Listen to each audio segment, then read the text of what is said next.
Yeah. Oh, so now you're having to. Well, I'm wondering too, so Katie, when I, soon as I got when it's my registered. turn.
Are you guys talking about us and are muted because of that or what? Oh, Steve, we didn't quite hear what you said. she's hated this. I just wondered if you were talking about us and had us muted. I just had, there was a lot of noise conversation, so I didn't want it to be too loud.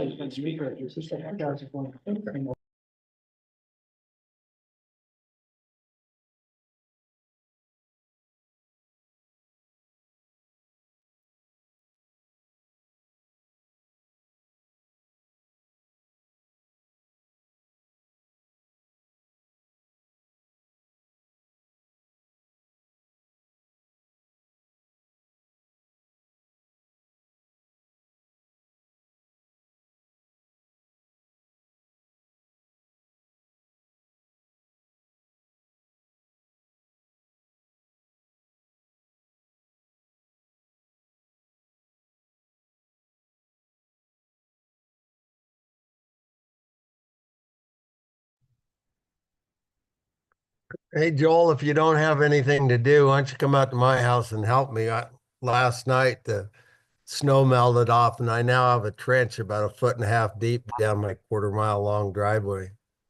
Oh, I would, but on account of my arthritis. I've got a mess at my house. We lost power last night and we really just got it back about a half hour before the meeting. So I've got limbs down and I've got a mess out here at my place. So Ain't it great? yeah, I'm sure Silver Falls Park has a mess in it too. I see the highways flooded between Gentura and Ontario, so it's closed. Is it really? Yeah, everything's coming off all at once. I was driving home last night from a meeting up in Washougal and they issued a tornado warning out on the back road. I was between Malala and Salem, and boy, it was kind of scary out there last night with the lightning and everything. Ah, that's one of the reasons I live out west is I don't like tornadoes. Exactly.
Joel, I was just looking last night here at the house. We had a 48-mile-an-hour wind gust.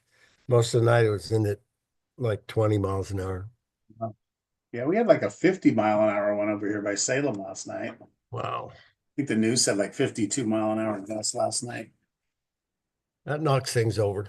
Yeah, I was out there looking at my canopy that I had one of those covered canopies over my motorhome, and that thing was moving pretty good. And I'm like, I started looking for my insurance number just in case, because it was rocking last night. You didn't just grab hold and hang on.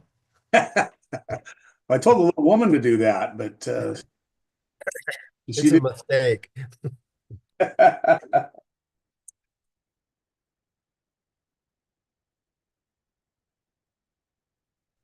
All right.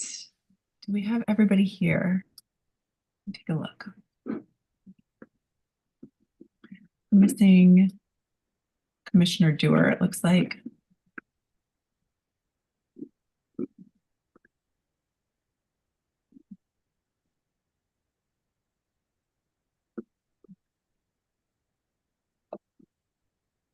Give it another minute.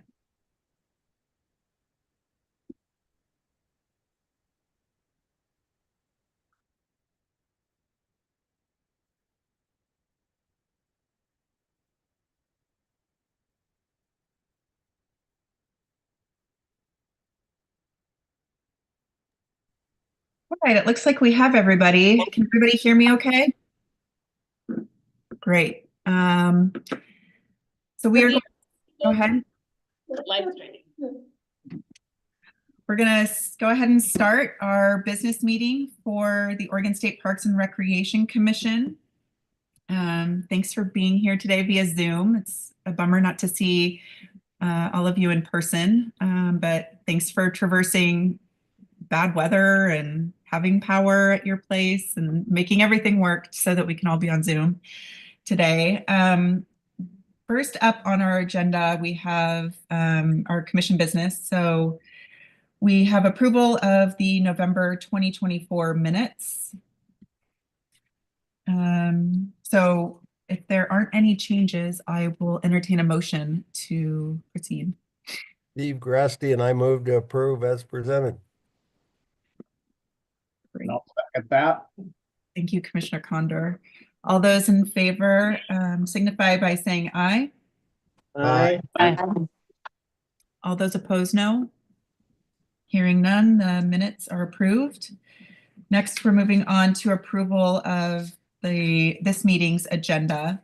And one piece of change is on item number 8A, under Park Development Division. We're going to go ahead and remove that, the Fort Stevens Go Bond utility upgrade. So removing that from the agenda and moving everything up. So unless there are other changes, staff, is that it? Perfect. Okay, perfect. So all of those, so I would entertain a motion to approve the agenda with that one change. Move approval.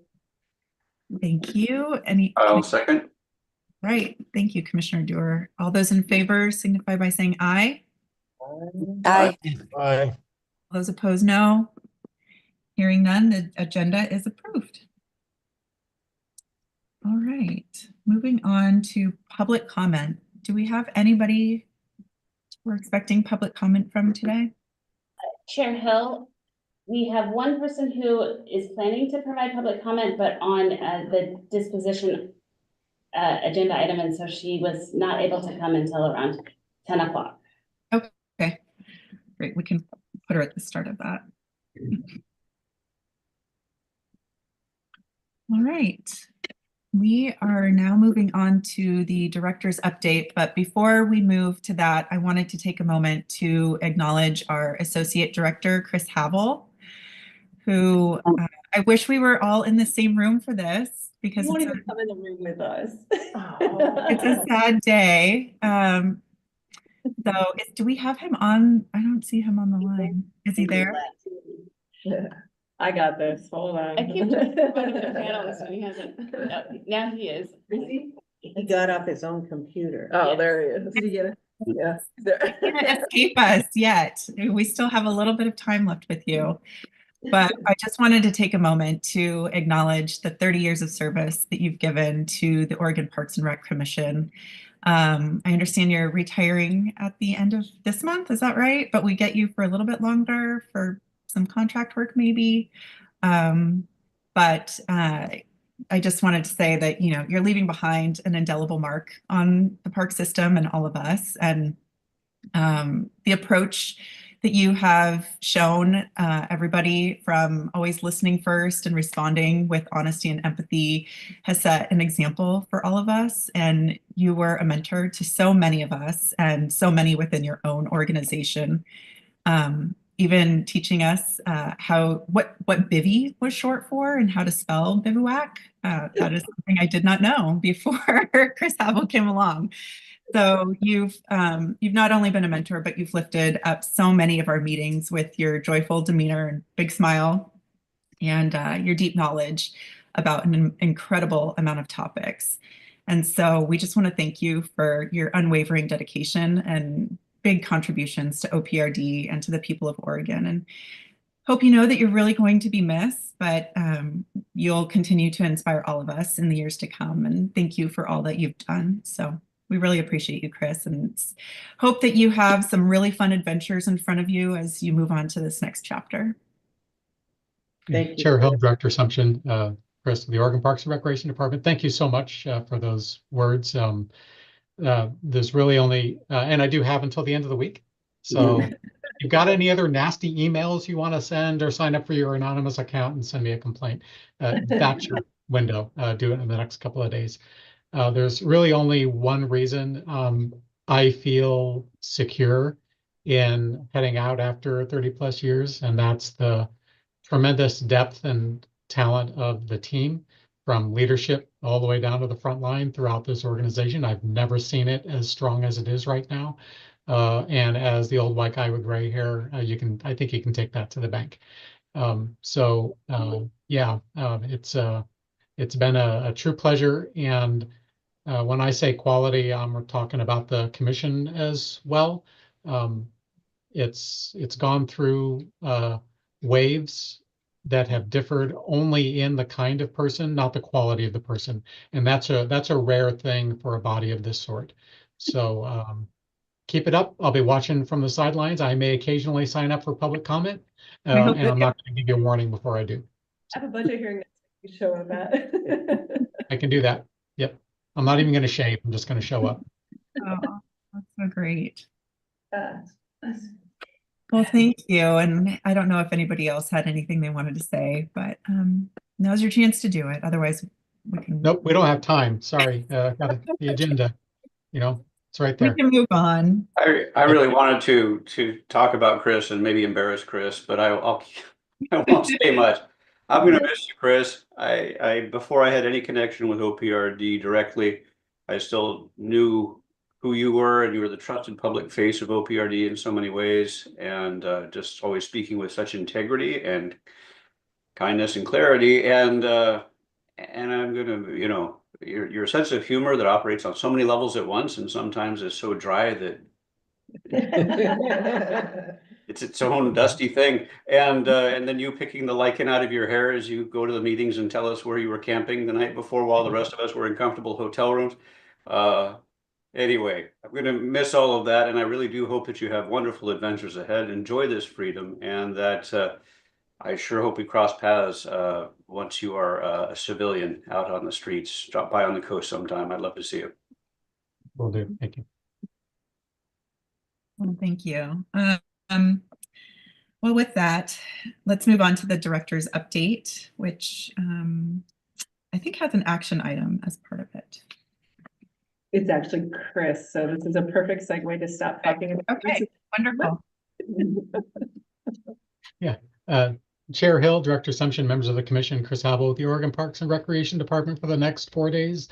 On agenda item 3A, this is an action item related to the commission's webpage. Give me a moment here. I'm going to share that screen.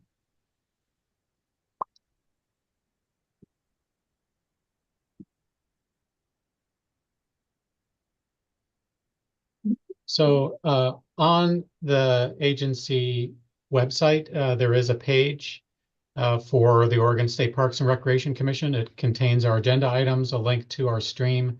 The information related to you see over here on the right-hand side of the screen, where it lists name, your geographic region, if that's relevant, and your term. Other natural resource agencies have a slightly different approach where they present a little information about each commissioner, some connection back to the agency mission, some personal or professional information, along with things like term and ways to contact the commissioners, usually through the agency. This is the Oregon State Marine Board's example. And here's the Oregon Department of Fish and Wildlife, which both have pretty similar ways of presenting this information. Our question back to you is, would you like to see this sort of presence for you as commissioners on the agency website? Perhaps a photo, a brief overview of your personal professional connection back to the agency mission, just to create a little connection between you and the work that you do as volunteers and the people that the agency serves in every community and every state park.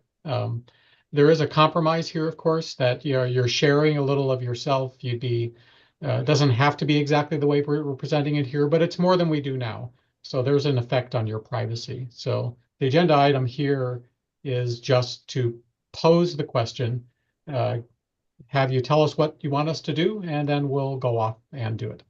Commissioner Grasty, see your hand up.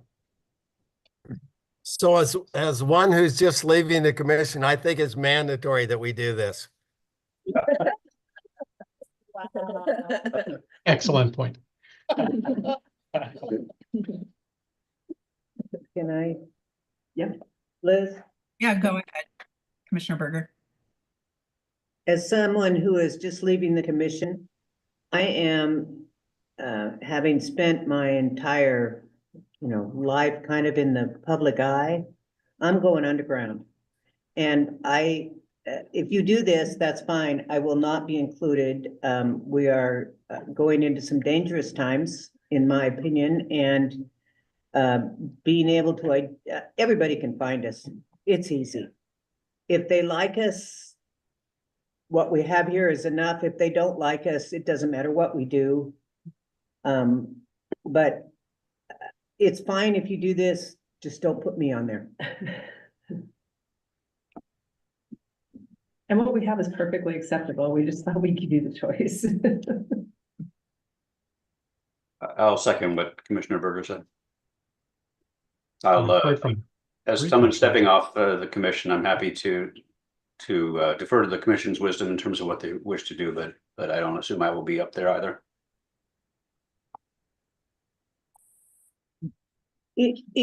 it might, if I could say this, since there are three of us who are, near the end of our terms, it might be to table this question until you have a full new commission, if you will, and then ask it again rather than ask it of us. I'm Yeah. tired of being in the public eye, to tell you the truth, so I'm jaded in that, and I realize that, but young, fresh faces could be the face of the agency with a good attitude, and that would be a I was going to say the same thing, that it might make sense to table this discussion until we have our new members on board. And also echoing, the comments that have been made by Commissioner Berger about a little bit of concern, having some of this information out there in the public eye, and, who knows what it's being used for, but I guess we all have Facebook pages and stuff people can sort through too. So taking some time and thinking through what makes sense in terms of what we want to put on this public facing website might be helpful for the next few months for the three of us who will continue on. And it really only came up because a bunch of us natural resource agency directors were comparing notes across how we manage our boards and commissions, because there's so many new natural resource agencies. And as I was looking at their websites, I was like, oh, we just have names. Like, do you guys want something different? So it's totally like, if you're not ready or you don't want it, that's fine too. Your information's out there. It doesn't have to be any more in-depth or any more personal then. But I didn't want you to miss the opportunity to have a cute picture with your dog in a kayak out there, like.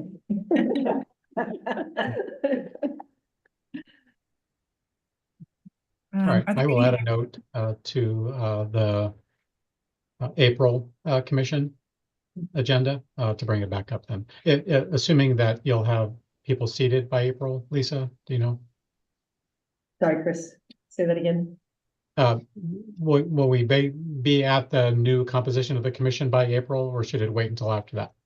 I think June would be the soonest if we are at full composition. Okay, I will make a note to the file. You want to make it official and take a vote, we'll close it up for today. I would move that this be tabled for further discussion and be brought up again at the June commission meeting. Thank you, I second that. That's stated. Doer.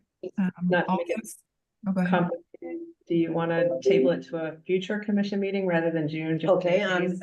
I'll take a Sorry. friendly amendment, a future commission meeting.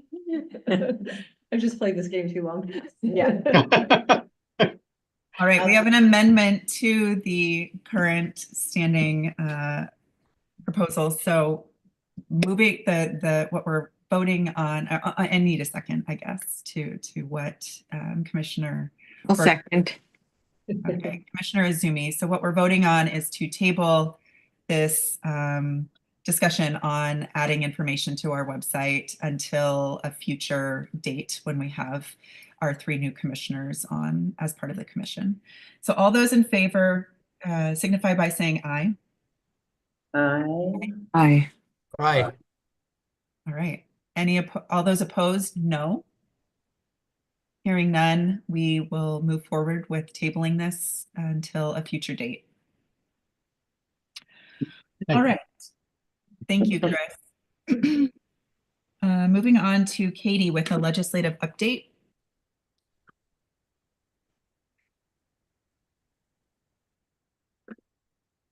We all look at you. So, Chair, hold on just a second, so you guys can see it on the screen.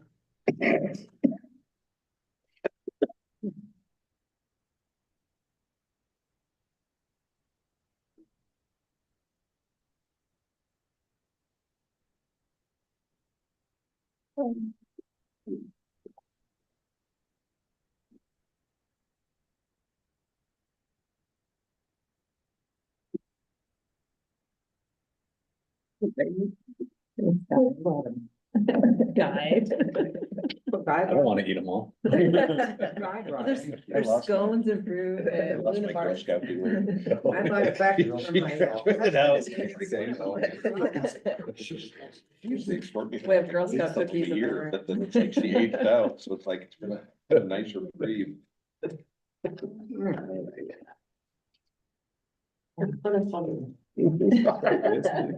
I'll have two then. Very selfless. Uh,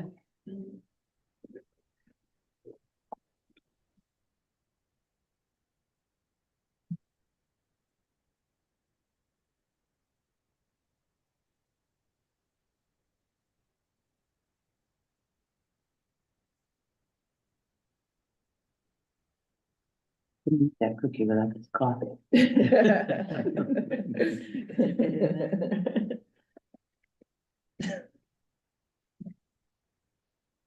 Okay, so, sorry, Chair Hill, Director Simpson, members of the commission, Katie Guthier here with agenda item 3B.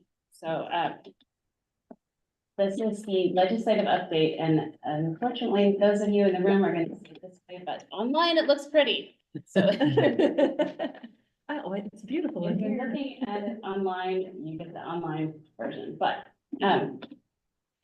so this is the legislative update, and we did start the legislative session earlier or in January. Right now, they're still doing some bill introductions. There's 3,000 bills so far. We're tracking just under 250. Today's the deadline for introducing measures. So after today, then it'll just be priority measures. So we'll be very glad. There's some legislators who have over 300 bills individually that they've introduced. It's So fun. there are a lot of bills. And then we're just about a month away from the first major deadline, which is the posting for a work session in the first chamber. And just as a reminder, this session is our long session, so it ends in June 29th. And I thought we would just cover where our agency bills are.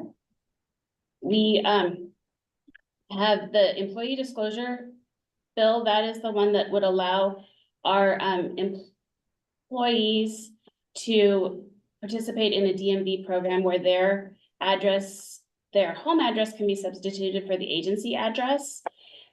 This will help when they're dealing with law enforcement and their address is put into a court record. Right now, it automatically just uploads their DMV address, and so it's often their home address that is put in instead of an agency address. So this would allow it to be the agency address.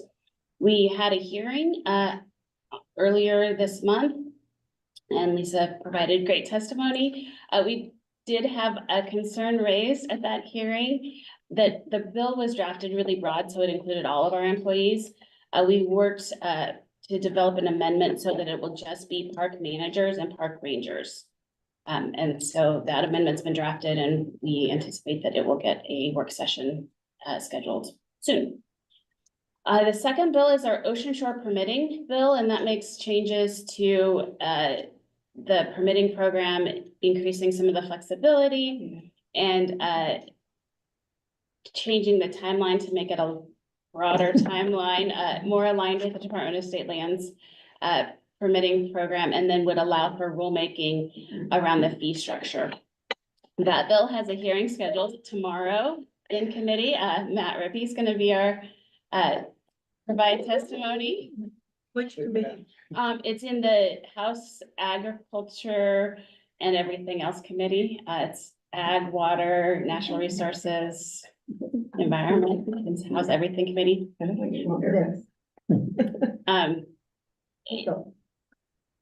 So far, there's not a lot of testimony, so, and we haven't heard a lot of concern with that bill.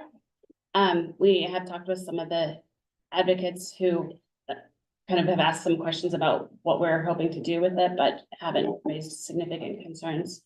We will be providing an overview of the program in addition to testimony. And then the final bill is our bill that looks at exemptions for printing and procurement. We've talked, it's in the Senate Rules Committee. So we have, not Senate Rules, sorry, Senate Judiciary Committee. Yeah. Yeah, it was like Krasinski. Krasinski. We did speak with Senator Krasinski, who said he would work to schedule a hearing. We do need an amendment to make that bill exactly what we want. And so he was working with us to get the amendment drafted. So we're anticipating a hearing, but one is not scheduled yet. So bills that have had a hearing, oops, let me go back. This is. It was a bill that was introduced by some ATV recreational riders and a legislator who is a ATV recreationist. And an ATV committee member. Yes, and a member of our ATV committee, that would change a rulemaking for sound limits for ATVs from DEQ to OPRD, to the OPRD Commission, OPRC, and some of the equipment standards. And that has passed out of the Joint Transportation Committee and is going to the floor, the House and Senate floor soon. I think the House floor is this week. Commissioner Grasty had a question. So is anybody thinking about how in the world are we gonna enforce this? We don't. We don't have enforcement, and the bill doesn't require us to do enforcement any different than we currently provide some guidance to law enforcement about how sound, like to provide some information about sound monitoring, but we don't do any enforcement. Law enforcement would still be responsible for any enforcement. The concern raised by the riding community and by members of other people on all sides had thoughts on this one. DEQ had the responsibility for rulemaking, but they don't have a sound program and they haven't had a sound program for around 30 years. So there was nobody looking at changes to decibel levels. And there's a lot of different requirements in different land managers. So by having a rulemaking process within OPRD, we can bring everybody together, have a rack, and have a more coordinated decibel level requirement set in rule. So that would be the only thing we would do is set the decibel level requirements, not any enforcement changes. Commissioner Cribbins. Good morning. I was going to try not to weigh in on this one, but not an OPRD issue, but as Coos County has dunes, we have run into this noise issue on Forest Service lands. And when I was a county commissioner, the fact that the Forest Service hadn't set a decibel level meant that our county sheriff could not enforce a noise issue, and it was causing a lot of neighbor issues. Yeah, that seemed to be a lot of the concerns was coming out of your area. Melissa, was more like, we need somebody to actually adopt rules so they can actually enforce because there's no standard right now. So it just puts you guys in the place of setting the rules and the decibel level, but then law enforcement would be, because OPRD doesn't own any property that you can ride on. We just have the safety program, honeymoon in for 3 weeks. Commissioner Cribbins, could I ask, from your perspective, who has certainly more experience with this issue, is this a good idea or just a pass the buck idea that's just gonna throw the problem into a different direction? If I could be so blunt. No, I had actually seen this bill and was tracking it. I think it's a good idea. Okay. It's a huge issue for the neighbors. It's amazing how far that sound travels. Oh, I'm a football player, I understand. And in my experience anyway, the sheriff's deputies were happy to enforce it. They just needed some sort of rule that they could enforce. Okay, so this is a good idea. Yes. Okay, thank you for that. From me, it's a good idea.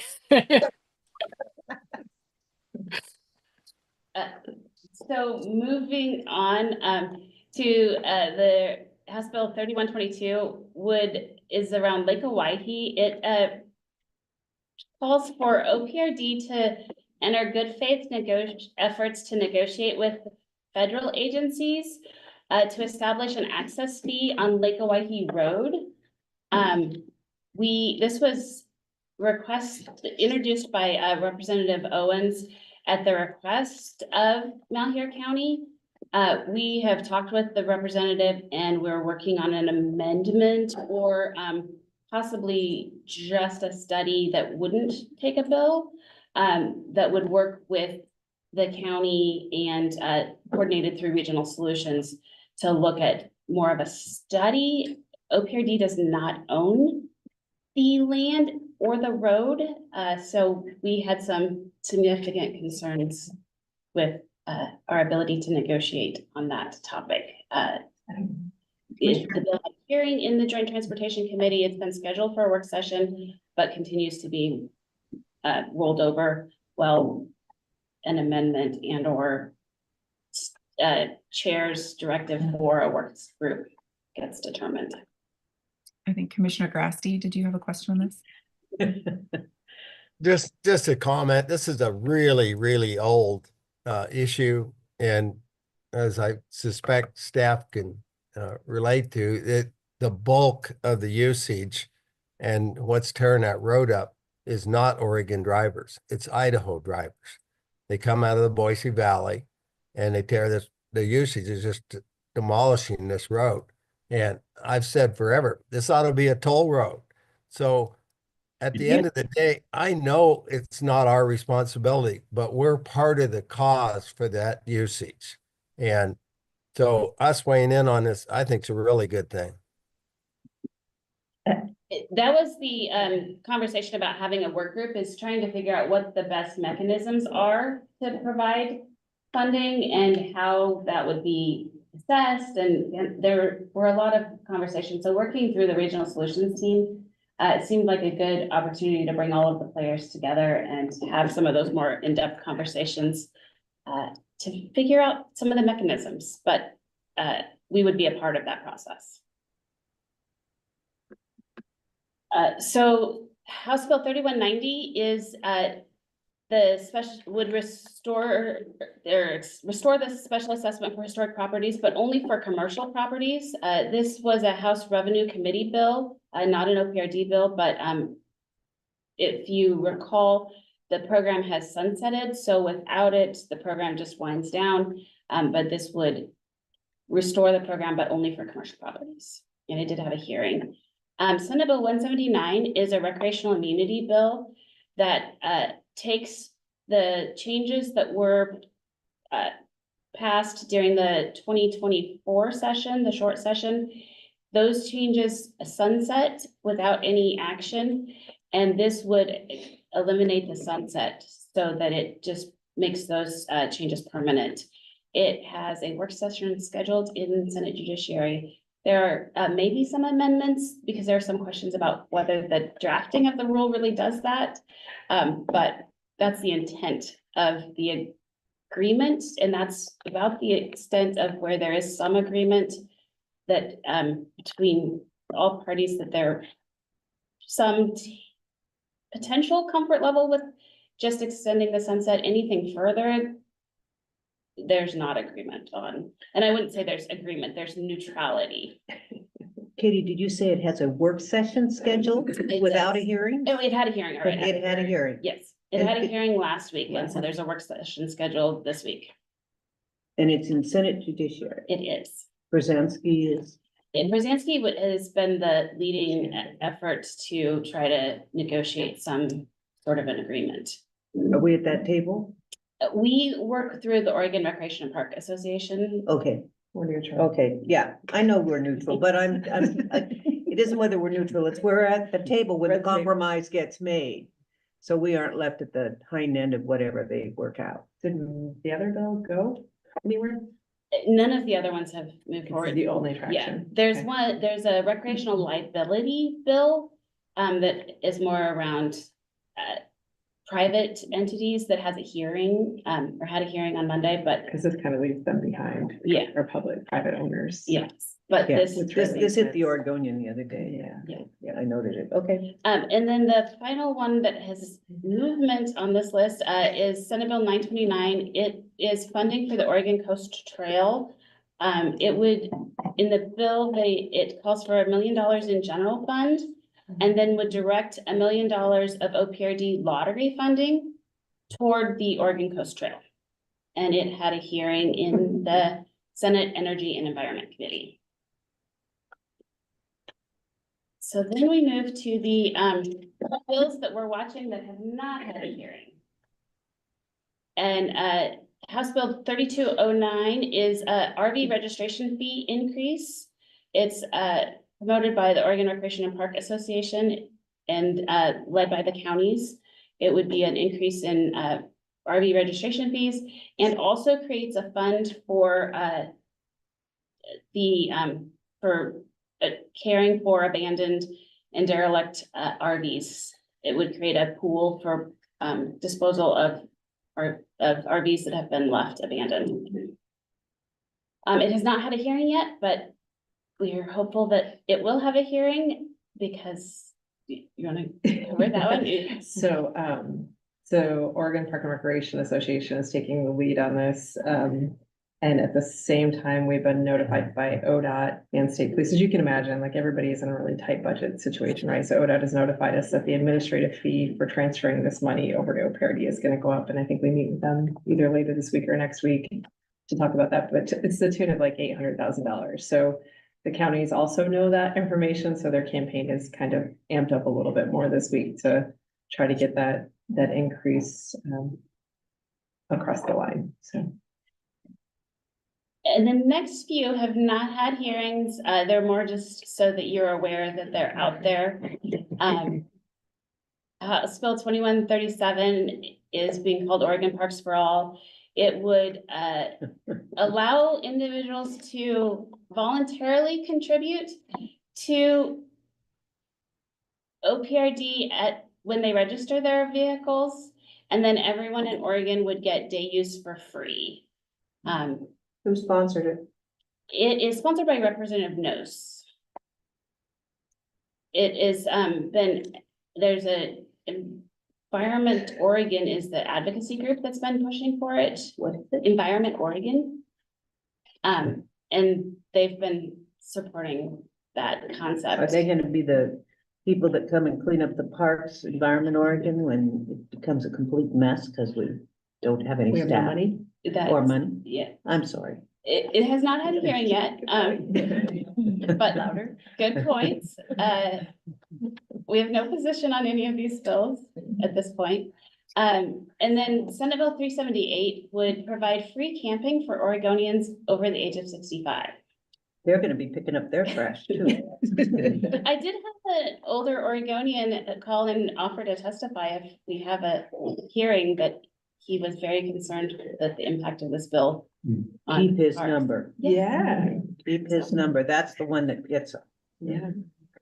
And then Senate Bill 565, Senator Anderson has a bill that would require the agency to study coastal campgrounds and whether we have the right number and kind of, but he's also amenable to potential amendments to that bill that would allow us to study other things. And then just so that it's on your radar, it has nothing to do with OPRD at this point, but there are two bills that would change how the director is appointed. Both DEQ and Forestry, their directors are currently appointed by the commissions, but these two bills would change it so that they were appointed by the governor. They're both individual bills. They are introduced by different legislators, but because there's two of them, I thought we should be watching that. I think so. Quick amendment. Yeah, I think Good so. stuff. So those were the bills that we're watching. And that is it, unless there are any additional questions about the legislative session. I don't see any, Katie. Thank you very much. Moving on to item 3C, State Park Leadership School with Stephanie and Katie. I will pull it up. Chair Hill, Director Assumption, members of the commission, Stephanie Coons, Deputy Director of Central Business Services, and I'll be covering agenda item 3C. And it's going to be a really cool opportunity to share with you about State Parks Leadership School. If you don't know anything about it, you're going to learn about it. Right now, it's really cool. So we had 4 of our employees attend this school. And a little history on the school is it was founded in 2007 by America State Parks. And really, the intent was being proactive because with the baby boomers going out and people retiring, they wanted to make sure that we were having qualified park managers lead our parks so that the business is done continuously, and then also making sure that we're doing it in a fashion that's keeping up with the trends and everything that's going on. So the purpose of the school is develop core competencies for effective state park management. And there is the conference there. There's no snow. Yeah. So there's a conference center that's there. It's in Ogilvy Resort in West Virginia. So it's Fun. Yes, it was really, really good. So this year's State Park Leadership School was January 5th through the 9th. And as I mentioned, we have 4 people that attended there. And really, it just gives us a chance to learn about natural and cultural resource management, budgeting, facilitation around change in organizations, and then understanding the difference between leadership and management. And it's really designed for park managers, but the focus is also on first-year supervisors or long-term supervisors who are looking for leadership opportunities as well. The board is made up of regents, and we have our fancy Director Assumption.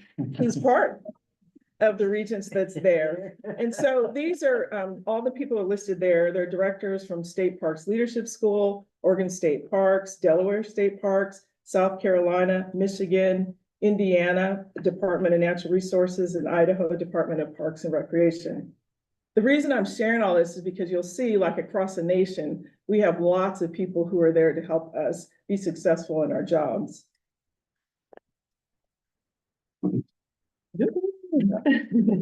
So we had 2 of our employees who attended the first year, and then we had 2 of our employees who attended the second year. So there's Stephanie Coons that's listed there, along with Justin Parker, who is a North Coast District Manager. We were the second year, and then also we had first year, which is Katie Gauthier, and then Chris Gilliland from Silver Falls, and he's a park manager.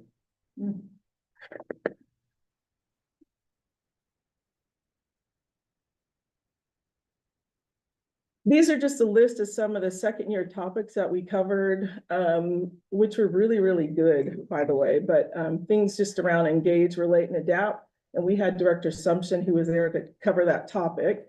And I'll share more about why that was cool later. We had topics on principles of leadership, succession planning, recreation and conflict management, and then there's a final exam. Well, so both Justin and I, we got to graduate.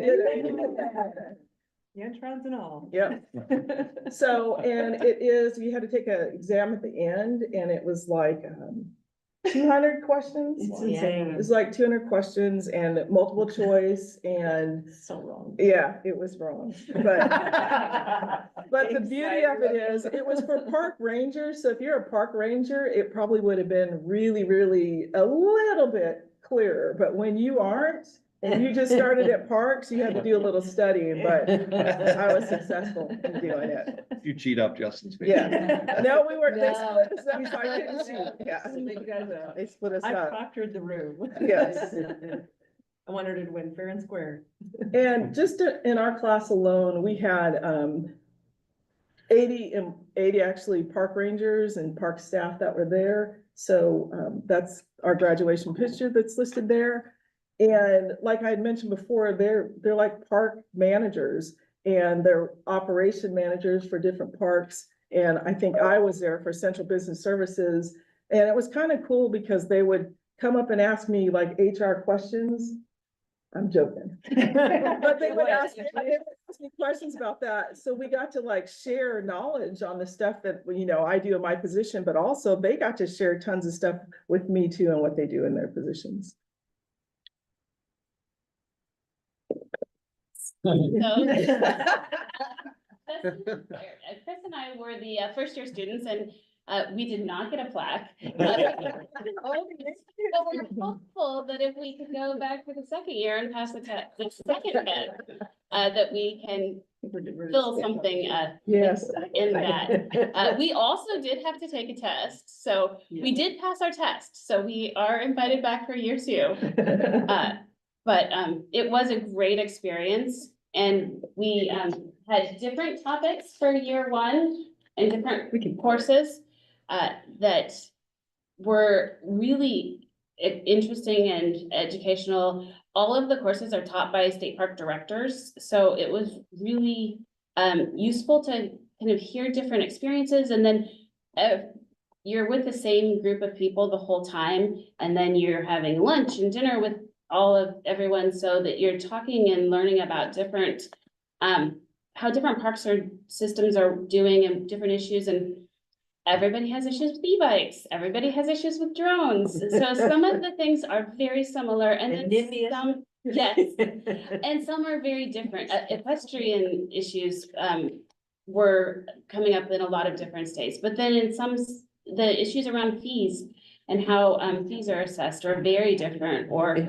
the one that I knew stuff about, how like the difference in whether they're law enforcement rangers or not, but how strongly people feel about that, I didn't really understand so much until I went and talked to different park systems that have law enforcement rangers versus not. So it was a very valuable experience to learn more and meet different park staff from many different agencies. And there's our year 1 class. We'll be excited to come back for year 2. So I think also that we actually learned a lot, and we were able to put some of the stuff that we learned into practice. So we have a State Parks Leadership School year 2 a Facebook page, but I'm not on it. For all the people who want to do that. But we were also able to share our OPRD succession plan with other state parks across the nation. So that was pretty cool. We had some contact around our engage, relate, and adapt follow-up. So the stuff that Lisa presented, we were questioned on it, and we were able to share information around that. Maintenance program, we got some information from different parks that we can implement into our systems that we're doing right now.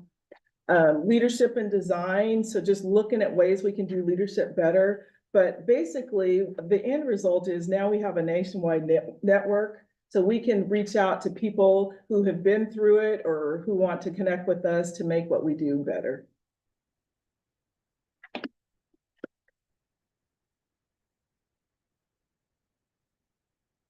Why are we doing this? So it's for professional development. So we're doing it here at OPRD, and we're identifying some of our employees who are either new supervisors or mid-level managers who would be interested in these opportunities. We do our performance and accountability and feedback meetings. So this is where the manager can sit down with employees to find out what their interest is in doing it. And then also just for any of our staff that are moving into greater, want to move into greater responsibilities or take on different roles. And there is both of our classes, and it was a successful leadership school experience. And we made it back home before the Yes, we snowstorm. did. Yes, we So did. we were very grateful. Yes. How do you get to Wheeling, West Virginia? Going to Pittsburgh. Pittsburgh and Drive. Yeah, about 40 minutes. And it's always snowing like crazy, and you hope you're getting out. But I just want to commend Stephanie and Katie. I mean, no, she hasn't made it through year 2 yet, but to be sending folks outside of the park side because JR, Dennis, Matt, have you done it to them? Yeah. Oh, yeah, you did it last time I was teaching, yeah. So like, it is a lot of park development, park planning, like it's like that background, but this one rocked it without those skills and still passed all over her stuff. And we're starting to see more of the support side of the house coming to these to better understand and learn how park systems work. Cause I can tell you, regardless of the 37 states that are represented there, every state has the exact same issues. It's scalability. I was in Delaware last week and they were like, we need $10 million for our backlog. And I'm like, that's it. You can also get through the whole state in 2 hours, right? So it's like I mean, you can just trade information really quickly, like policies, procedures, and just creating that network has been invaluable it's been fun to watch. They were asking Katie all kinds of questions about communication plans and legislative things. And so probably wouldn't go back and ask their own teammate because they'd be embarrassed. Yeah. Wow, that's really cool. Thank you guys for sharing all that information. I want to go. It sounds great. I don't want to go to West Virginia though. Right now. It seems very cold in January. All right, we're moving on to the budget, which is item number 4 with Rebecca. Hey, good morning, Chair Hill, Director Sumption, members of the Commission. For the record, Rebecca Jasso, Financial Services Director for Oregon Parks and Recreation Department. I'm here today to talk to you about item 4A. This is an informational item and an update on the status of the governor's recommended budget and on our budget presentation. So in the brief, you'll see there wasn't a whole lot of changes between agency request and governor's recommended. We did remove one package 104 for the reservation call center that was removed after negotiations stopped with the vendor. And then our CFO analyst did add a couple of additional packages.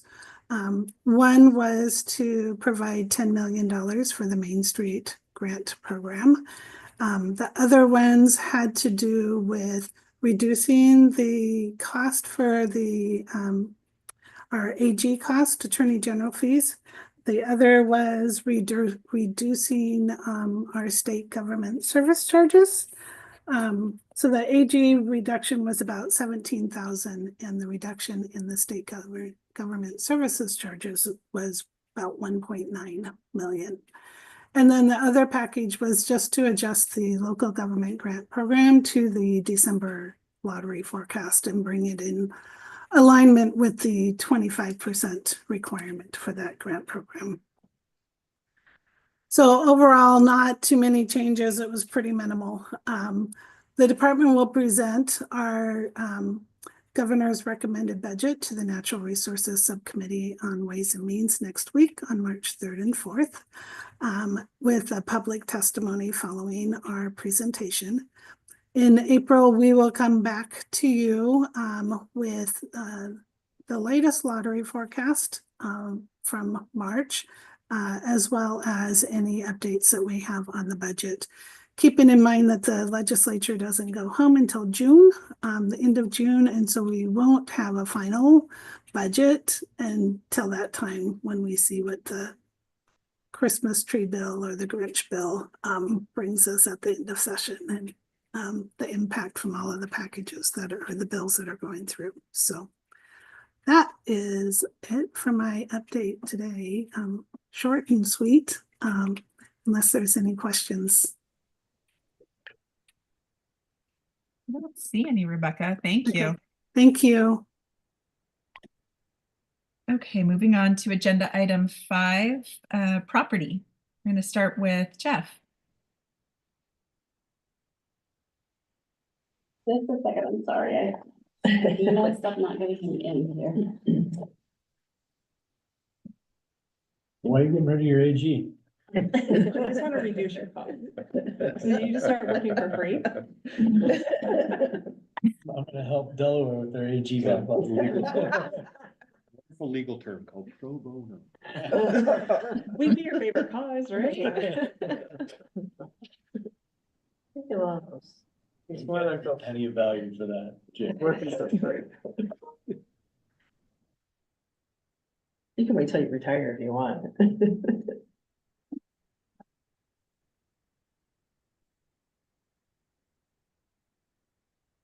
Thank you, Katie, for opening that up for me. If everybody can hear me and see my screen. And Yes. Great, thank you.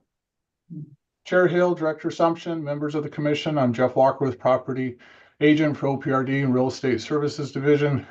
Presenting agenda item 5A, requesting for approval to accept a donation of an easement from a neighboring property owner at our Willamette Mission State Park.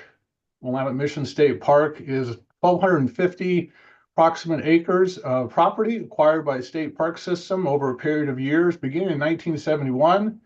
This park's about 8 miles north of Salem, adjacent to the Willamette River, made of woodlands, wetlands, rolling meadows, working farmland. Of course, it provides our recreators about 15 miles of trails and welcomes state park visitors for many decades. Over Parks and Recreation, operating staff and real estate staff were recently contacted by a neighboring property owner whose property is adjacent to OPRD gravel parking lot and paved trail at the northern end of the state park near the Wheatland Ferry. Recent survey work was finished for the neighbor, indicating that some of our OPRD improvements, which have been in place for many years, are actually encroaching on the neighboring property. The property owner has offered to grant OPRD an easement, allowing OPRD existing improvements to remain in place as a means of resolving, of course, this encroachment and concern and limiting any other kind of future questions that could arise about this matter in the future.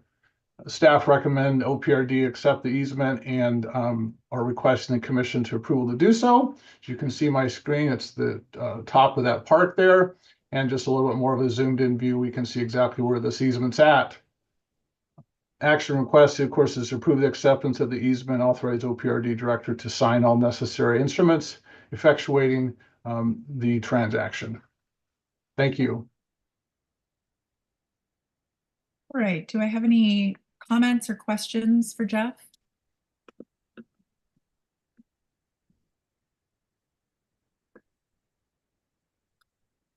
Oh, Commissioner Dewar. Jeff, yeah, thank you very much. I appreciate your presentation on this, and this all sounds very straightforward and positive. I take it for both OPRD and the property owner in question. Do you see any downsides at all, or anything we need to be concerned about in accepting this easement? Great, thank you, Commissioner Dewar, for the question. No, do not. Real estate staff has looked at this, received the information from the surveyor even, and our operating staff, field staff, and managers in that area. And all were real favorable with this and the relationship out there with the property owner. And it seems to be a great solution that can remedy things in an expedite, an appropriate way. So yeah, no known adverse conditions or situations that we know of. And this seems like to be a good resolution. Great, thank you, Jeff. Any further comments? I move approval and acceptance of this easement and authorize OPRD director to sign all necessary instruments effectuating the transaction with sincere thanks to this alert property owner. I'll second that. Thank you, Commissioner Dewar. All those in favor of the motion signify by saying aye. Aye. Aye. All those opposed, no. Do I have any abstentions? Yes, you do. I understand. Thank you, Commissioner Condor. It passes. And so thank you to the property owners as well for offering to grant this easement to OPRD. Moving on to 5B, real property policy. I think we have some public comment on this one.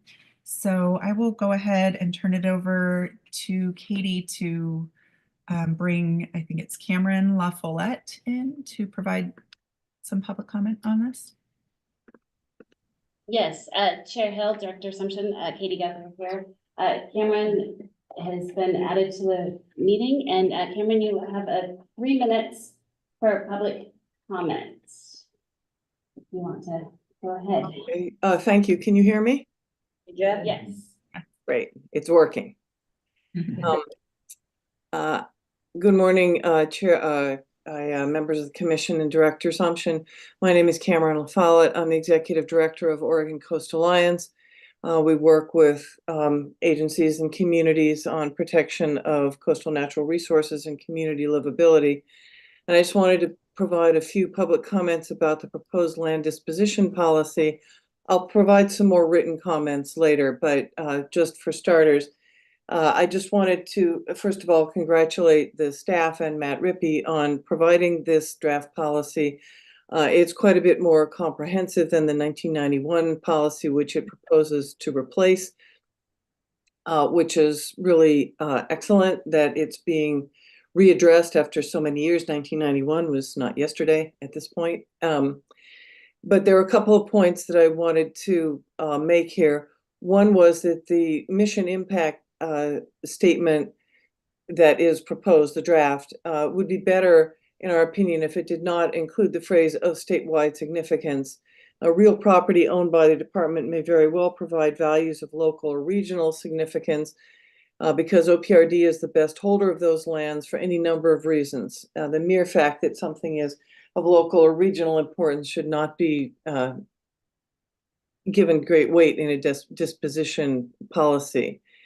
The other concern that I want to flag for you is that there's no strategic objective listed for disposition that includes evaluating the land for its habitat or ecological values. And that's an important aspect of park policies and parklands in many areas.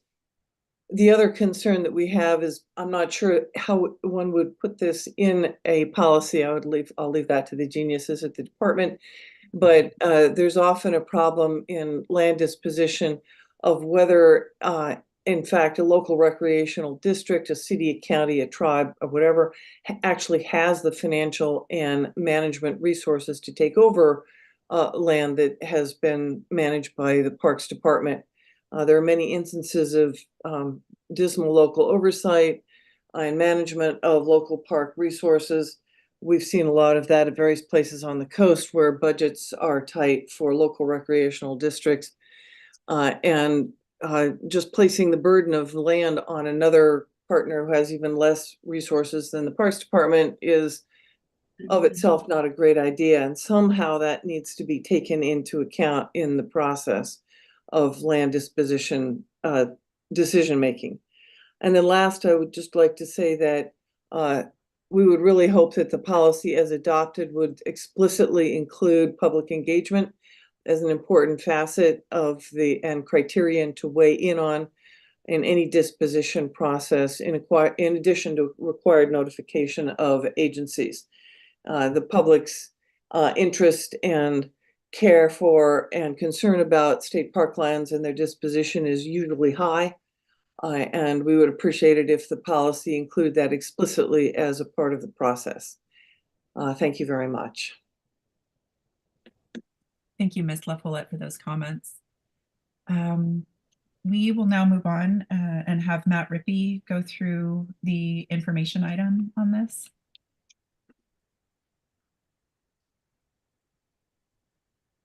Thank you, Chair Hill, Director Sumption, members of the commission. For the record, Matt Rippey with the Oregon Parks and Recreation Department.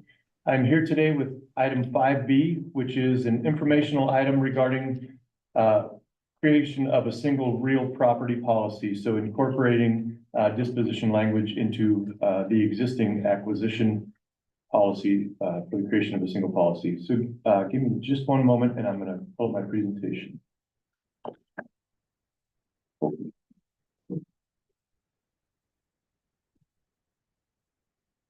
Yay. Yeah. Okay, the hard part is done, not really. Again, thank you for making time to review this policy today. There are a couple of things that I'm hoping to cover. The first is to review the draft disposition criteria, make sure that the agency is on track and that we're able to collect your feedback today. A reminder that this is the language that the agency uses to recommend to the commission properties that we would propose, would move out of the state park system. The second thing I want to hopefully cover today is this idea of incorporating that disposition language into the fairly recently adopted acquisition policy so that we have a single real property policy, I think for efficiency's sake. And I think as we get into this a little bit further, you'll see some of the reasoning behind that as well.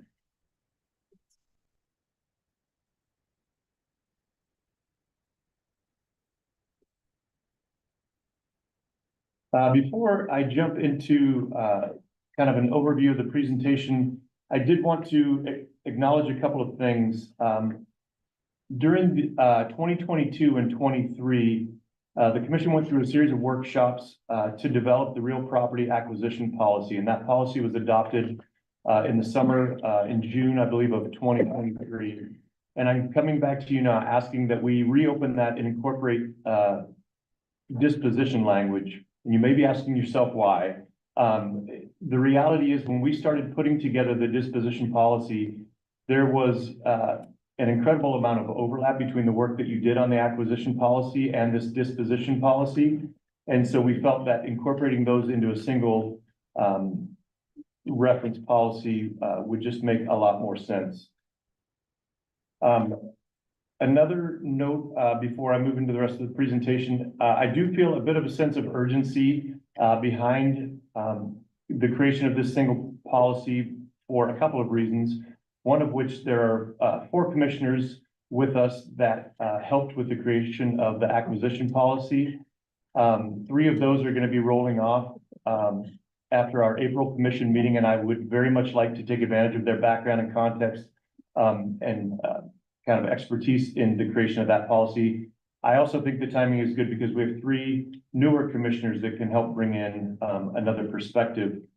So I'm hoping that as we go through this today, one thing that I would ask you to keep in mind is I would like to, again, get your feedback today and hopefully have this adopted by the end of our April commission meeting in a couple of months. If that means that we need to have an interim kind of special session in March, I'm happy to do that depending on some of the edits that you provide me today. We can gauge that probably at the end of the presentation. So with that, a quick overview of what I'm hoping to cover. I'll do a quick policy background on our existing disposition and acquisition policy. I'll talk a little bit about outreach. And then I wanted to spend the majority of the time looking at the 4 draft disposition criteria. And you'll see when I get to those slides, I've paired them kind of side by side with their counterparts in the acquisition criteria. And then spend a little bit of time at the end talking about the incorporation of that into a single real property policy and next steps.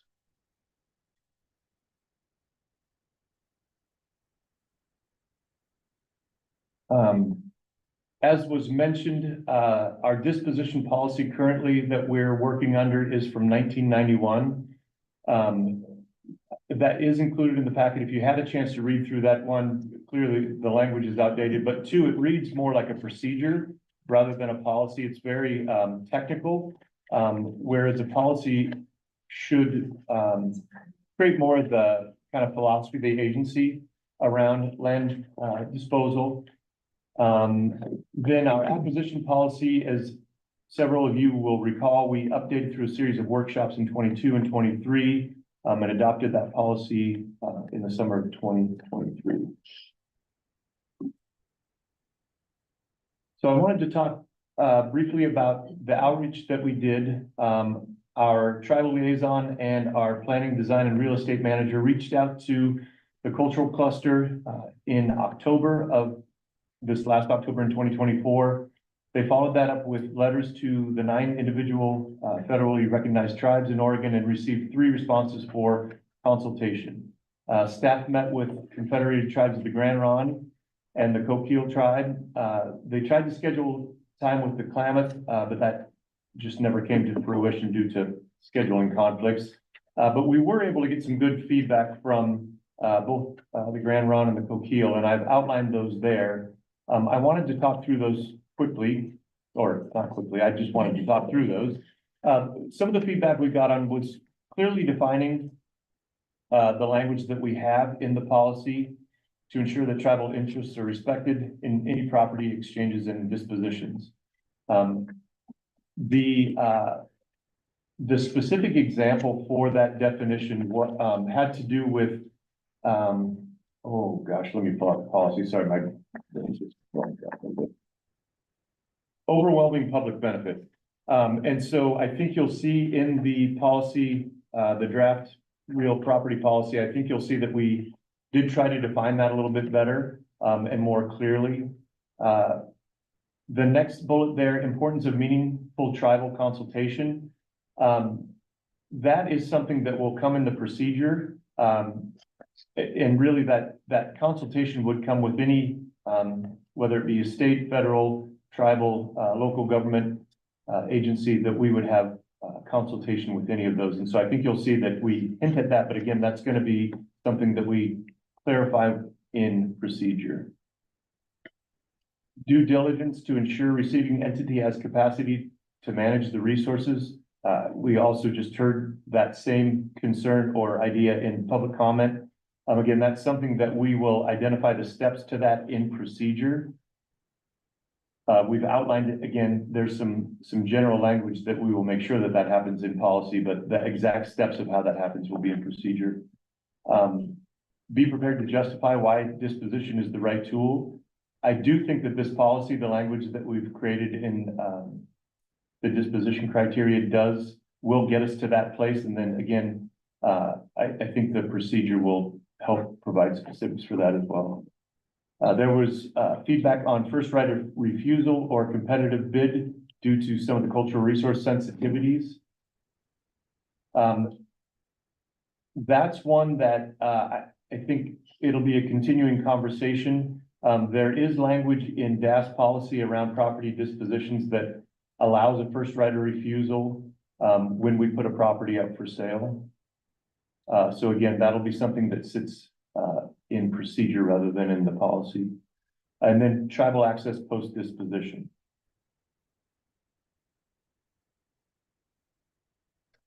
This is just the letter that went out to the 9 federally recognized tribes. So there were questions around what type of consultations or due diligence steps do you recommend? Concerns if OPRD looks at transferring lands to another agency, concerns if OPRD were to sell property to the public, or if we decide to transfer ownership of a property, are there particular land use restrictions or reservations you would suggest we place on those properties?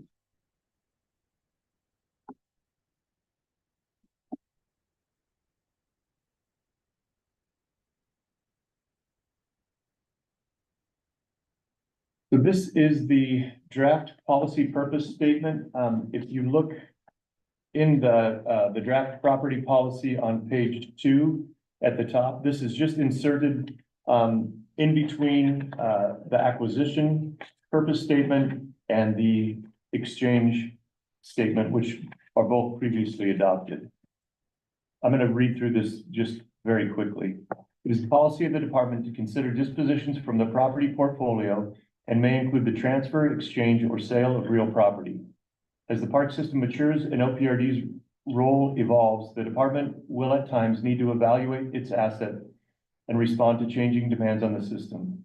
Disposition is one of several tools that the department can use to manage its portfolio and ensure it continues to meet the individual and collective elements of the agency mission and vision. The ability to care for state park land is constrained by agency budgets and limited capacity to manage and maintain property. OPRD staff evaluate real estate transactions and make recommendations to the Oregon State Parks and Recreation Commission based on criteria found in statute, administrative rule, and the disposition criteria listed within the policy provisions below. This approach will preserve the thoughtful consideration and evaluation needed by agency staff and the OSRPC to balance the acquisition with the disposition of parklands. As you probably notice, if you look at the purpose statement for acquisition, this is essentially the same language with substituting in disposition for acquisition.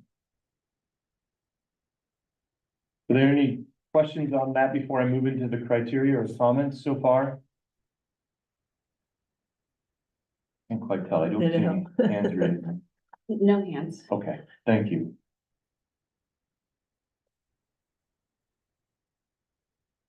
So I wanted to go through each of the four criteria, again, with the acquisition criteria that was adopted in 23 on the left of your screen, and on the right is the draft disposition criteria.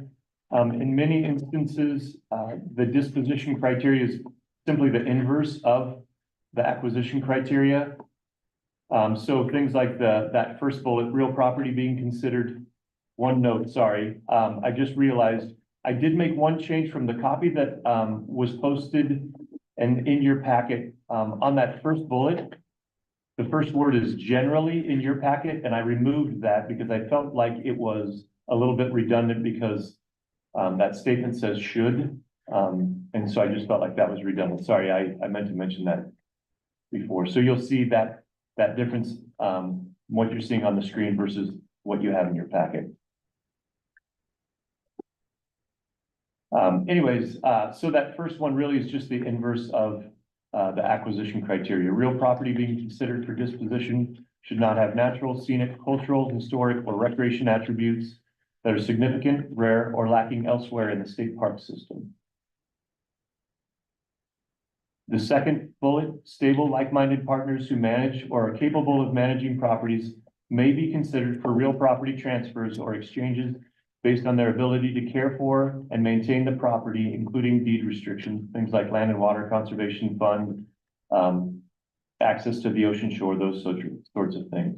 So again, like we heard in the public comment, ensuring that our partners, if we are to transfer property, can take care of said property. This is kind of that general language that we would consider it, but then in the procedure, it's going to line out exactly what kind of things we would look for or what potential requirements we would have in place before transferring the property.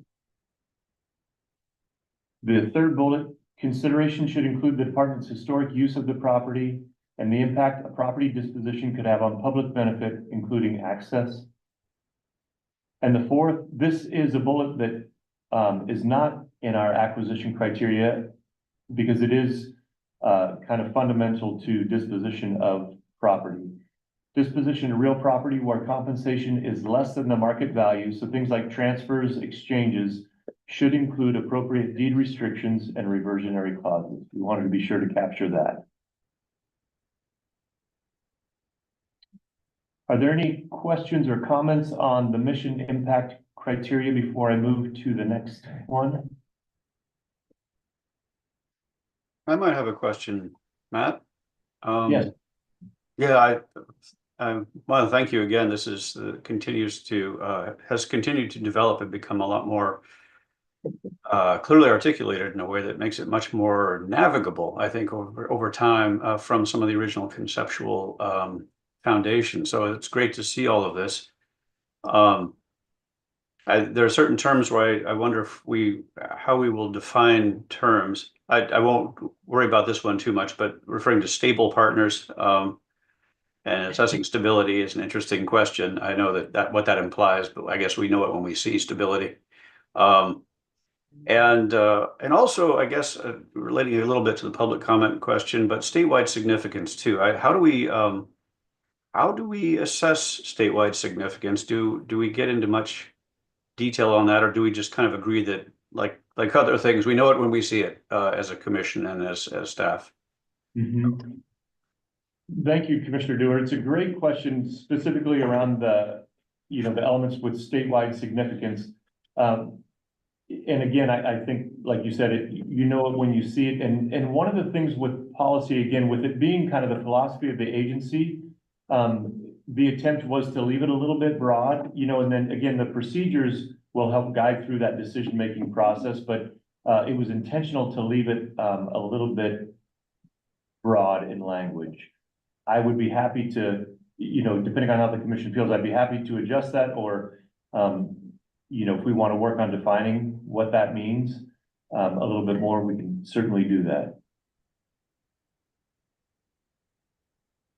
I don't know. I open it up to any other members of the commission if they have any thoughts on that. But I I agree that that's an important and relevant point of reference here, but at the same time, it is one of these things where the reasonable people can disagree on what's significant statewide, I guess. And so I assume that those are just sort of aspirational boundaries for the commission and staff to try to kind of provide general guidance without it really being very specific.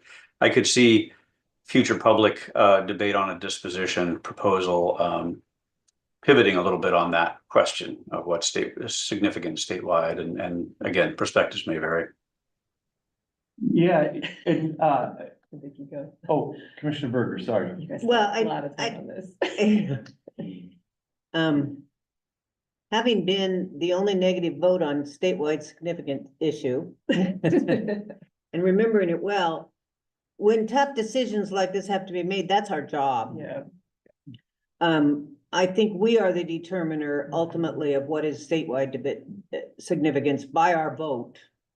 And I think we could argue it point by point. It's sort of like pornography, you know it when you see it. So I'm comfortable with this language, Commissioner Doer, but I agree, it's tough. But that's what we get the big bucks for. We'll have to compel you as staff on what that means, and I think keeping it broad certainly will help, because those of you that were here when we talked about this in the acquisition strategy, I think this is where you guys locked down the most of like, what is, statewide significance? And I think there are probably 7 different opinions about what that really means. And I think, again, giving you enough flexibility as a commission to work with staff to compel what that means, I think is going to be, I wouldn't have said this even a couple months ago, but I think it's going to be even more important going forward. Yeah. That we're going to have to give you flexibility to make those decisions as asks. It's hard to may come. predefine the criteria Yeah. versus if we You'll were know it. articulating the specifics about What a it's property, that why it is, but Yeah. it'd be hard to predefine all those. Right.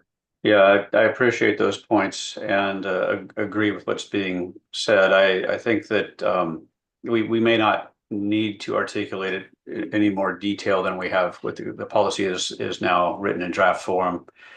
But I think it's important to bear in mind the complexity of defining that and the process by which we might have to be defining it in the future. Well, not we, us commissioners who are leaving soon don't have to think about this much, but those of you who are still going to be around, there may be decisions we're making where this becomes a really pivotal point, and bearing that in mind as we kind of tie up the loose ends on this and consider again that what one person may perceive as local or regional significance to another person as statewide significance, and navigating that will, I'm sure, make life interesting for future commissions.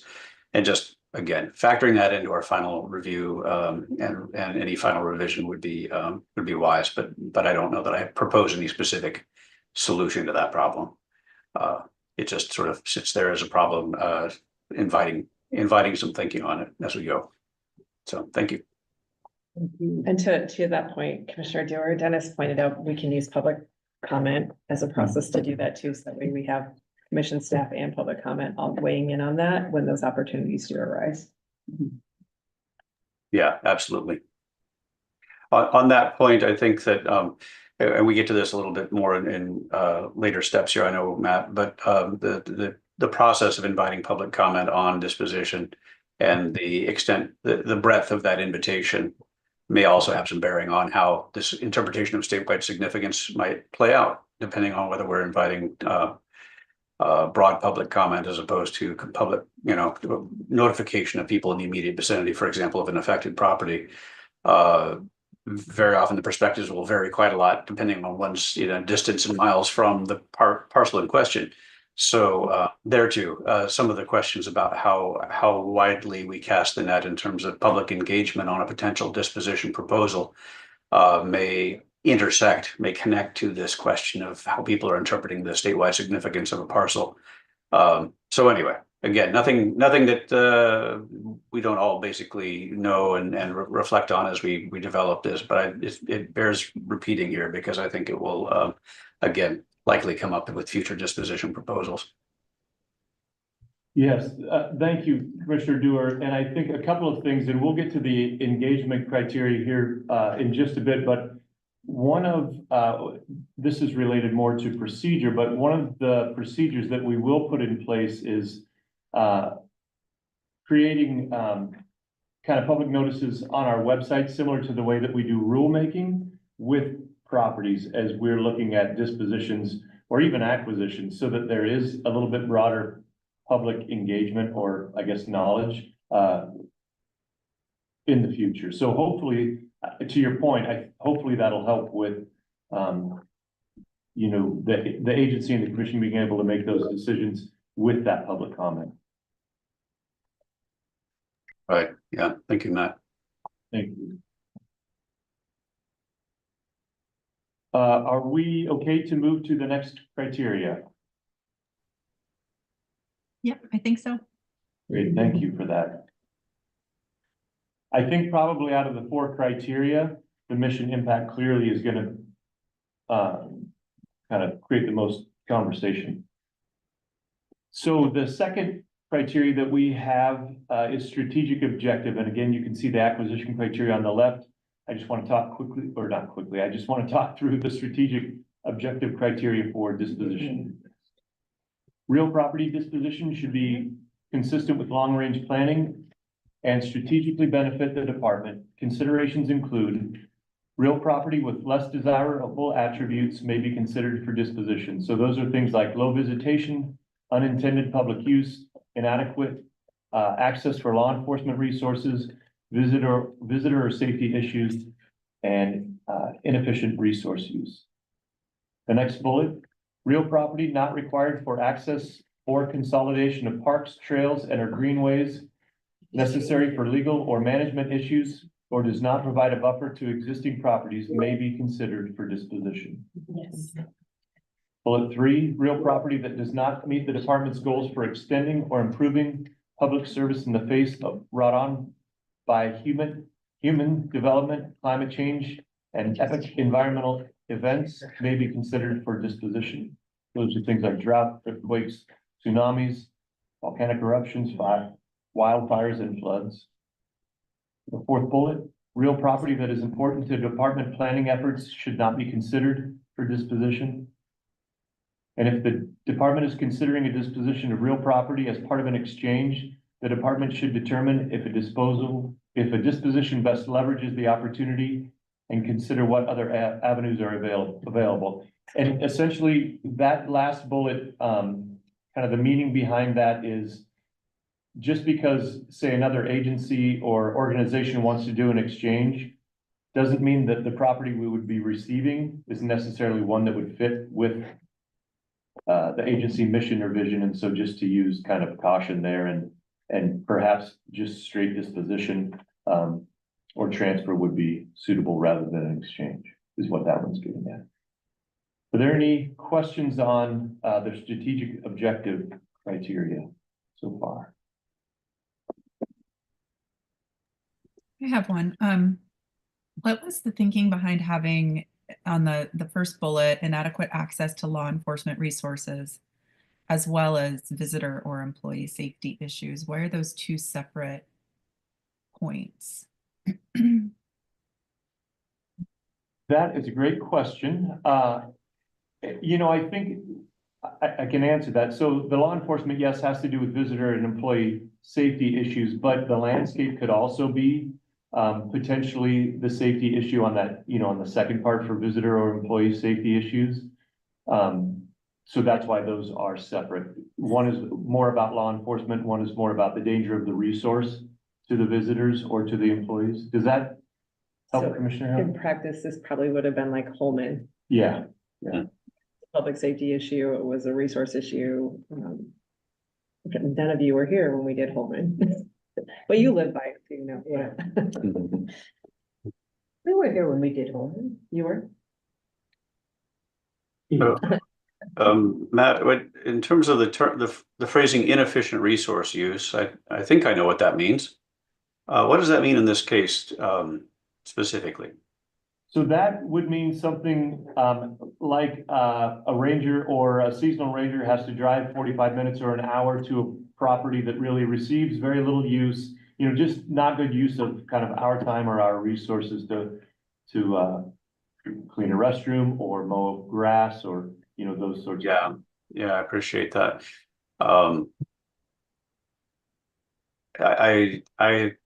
This is an editorial question that we don't want to get bogged down in, but I do think about how to maybe phrase that. That is, I think that those of us who deal with parks issues all the time understand what that must imply. I think in terms of the public's interpretation of inefficient resource use, that might seem a little opaque. I'm not sure if there's a great synonym we could drop in there that might clarify what we imply by that. But I just mentioned that all of us being parks people, we know the jargon, we use the jargon, we're fluent in it. But I kind of wonder if there's a way to drop another word in there or something that maybe makes that more immediately understandable to a public audience. Yes, thank you, Commissioner Dewar. I definitely will take that back and see if we can find some better language for that one. I think We'll just add where other recreation providers are Yeah. available. Okay. Available. Right, right. Chair Hill, did I answer your question about the difference between those two bullets around law enforcement resources and visitor and employee safety? Sort of.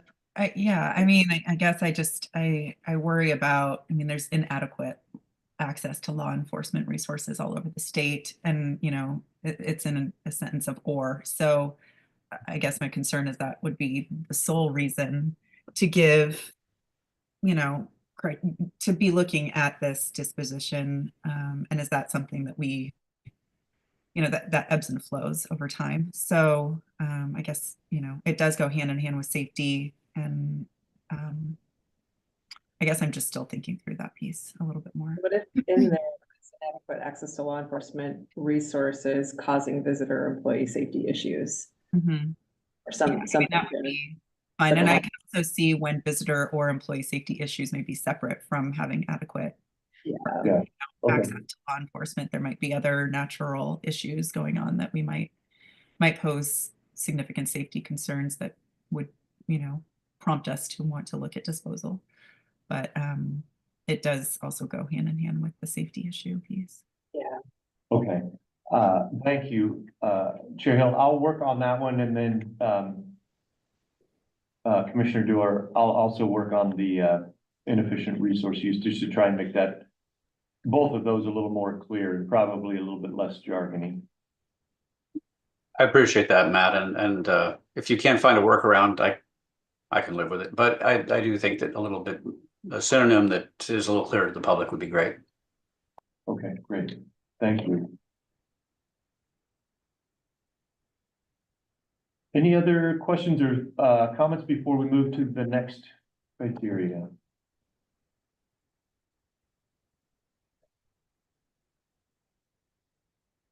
So the next criteria is urgent opportunity. Again, the acquisition criteria on the left, disposition on the right. Really, all of the language in the disposition criteria has to do with exchanges, would be really the reason why there might be an urgent opportunity. So prompt disposition or exchange of property allows for the department to leverage an opportunity that would otherwise be lost. Considerations include successful disposition or exchange likely with minimal risk. Disposition can leverage something more desirable for the department and the public. And the likely outcomes, if the department is unable to complete a proposed exchange, would be things like loss of significant potential resource or property access.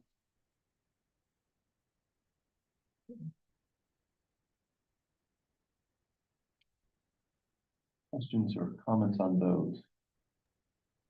I'm sorry, Matt, to keep asking little questions, but I'll ask one more. So prompt disposition in this case, does that mean what does prompt disposition look like compared to normal disposition? Is there, for example, is public disclosure different under those scenarios? No, the process would be expedited in the event, say, another agency wanted to exchange some property with us and there was some urgency behind that.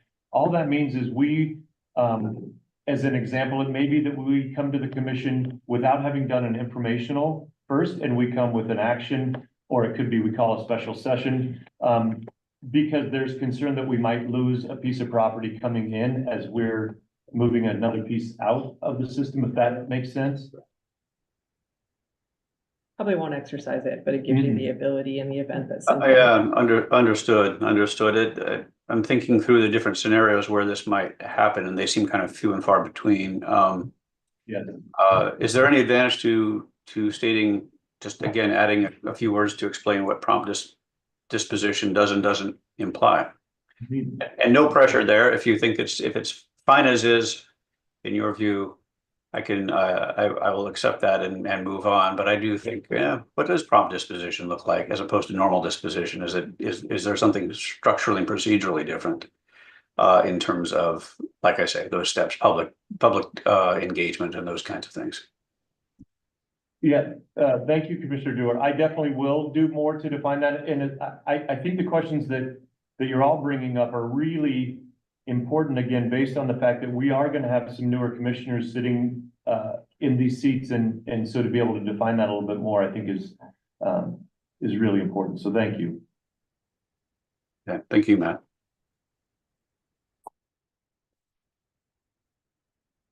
Any other questions or comments before we move to the next one, which is engagement?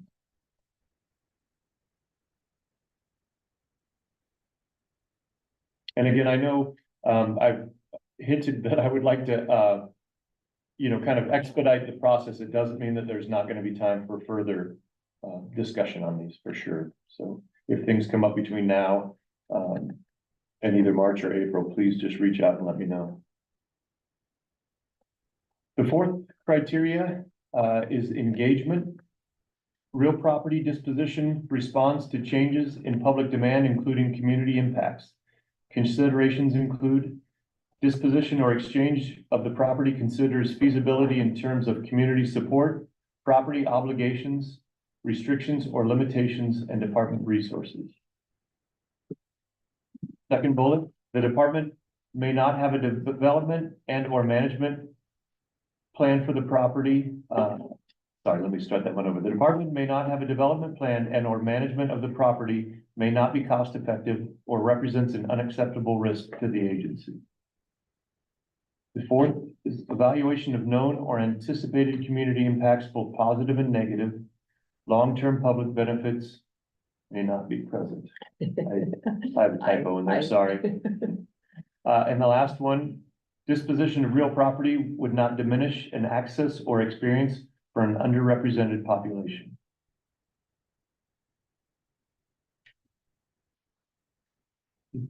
Questions, comments, or thoughts?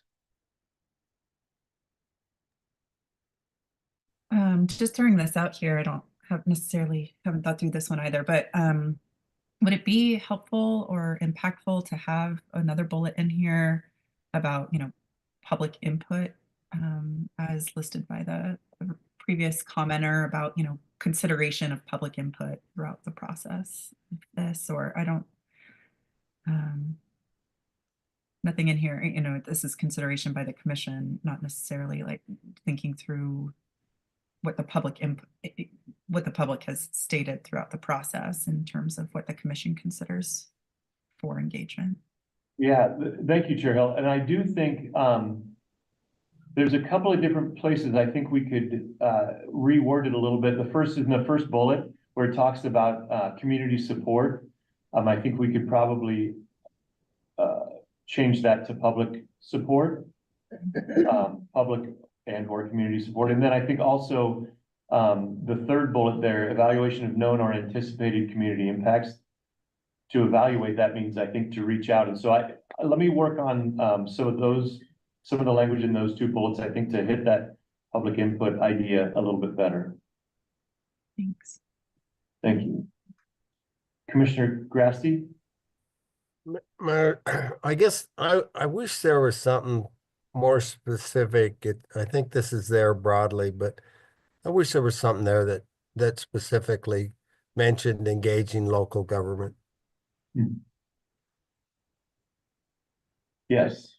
Okay. I think that actually would fit in this one. And again, I think it's rewording. I think the idea of that is here, but it's not maybe as explicit as it should be. So let me also work on that, because I do think that is important, and it's actually part of the process that we do. I can think of several different examples of where, whether it's disposition or acquisition, we reach out to local government. So let me get that in there. Thanks. Yes, thank you. Yeah. Yeah, it truly is just Practice, part of what we yeah. do. So thank you. Yeah, we're talking about concurrence. Any other thoughts before we move on?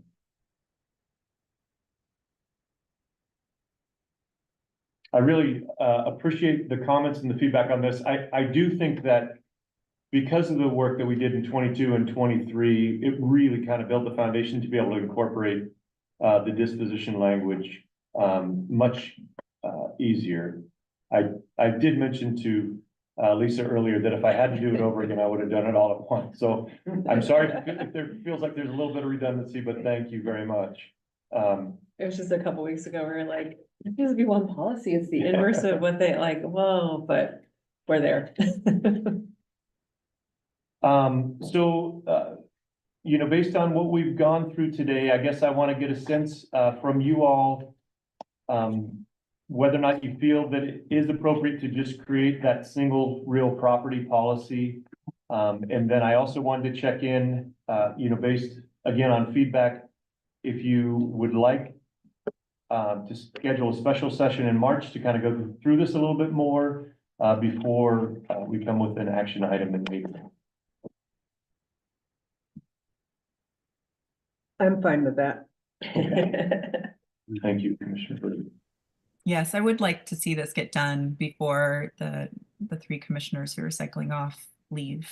So whatever steps are needed to get it done in April at our last commission meeting would be helpful. Thank you, Chair. Okay. Yeah, sounds good. Commissioner Dewar, sorry.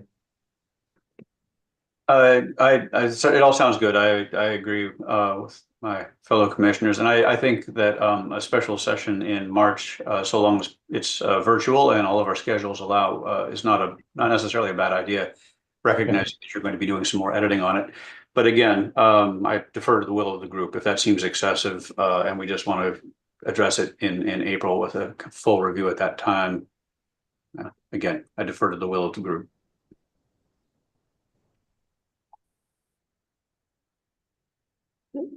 Can we send out edits and individually respond? Yeah. Oh, yeah, we could do a work session in April. So we could do that, Vicki. We could send it out, let you guys give us your responses, and then we could do a work session to make sure we incorporated your responses and that you're ready to adopt it in the public meeting. That's better than another virtual meeting in my. Yeah, that sounds good. We're not that far off. I mean, and I really like the incorporation of a general policy. I really like that. So much easier. Just as commissioners are providing that commentary, it's you directly to Matt. To Matt, Right. Not everybody else. Right. Don't copy your fellow commissioners, so Okay. we don't Yep. inadvertently on the public meeting go. Absolutely. Thank you. Serial. Thank you, Steve. Great. Well, thank you so much. And I will get those edits in, get copies out, and then we will look forward to a work session in April. Thanks so much. Thank you for all That's your so work, much Matt. easier. Look at you. Yeah. Thank you very much, Matt. I really appreciate your work on this. And that's great work. I actually can't take any credit for that. Truly is the real estate folks and Chris Abel, of course. So thank you. Okay, we are now on agenda item 6, community engagement. Going through some grants with Michelle. Good morning, Chair Hill, Director Sumption, members of the commission. For the record, I'm Michelle Scalise, the manager of the Grants and Community Programs section at OPRD, and I will be presenting the next 2 briefs in your packet. And let me share my screen because I do have a presentation.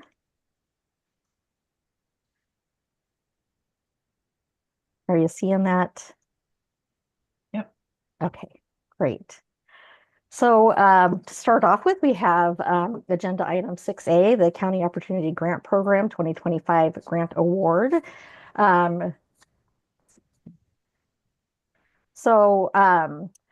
The County Parks Assistant Advisory Committee met virtually on November 13th, 2024 to evaluate just one county opportunity grant request for $25,397.50. And we did have $1,235,783 available to award.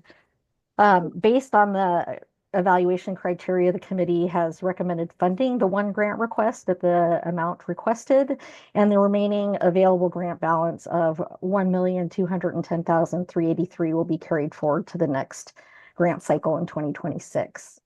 I do want to note that's, it's pretty unusual just to have one request, and we believe that the lower interest in the county opportunity grant cycle came from the large amount of funding and kind of the word that we got out about the local government grant program having more than double of its usual annual funding in the 2024 cycle. And so the counties, because that opportunity came up first, came to the local government grant program requesting a total of about $4 million to those 5 counties, and they were all selected for funding. So we do expect that in the next round in 2026, and we will get the word out that we have more funding, we do expect to see more interest come back to the County Opportunity Grant Program. And this map isn't as exciting when you just have one on it, but if in case anybody wasn't aware of where Schroeder Park is, it's in Josephine County.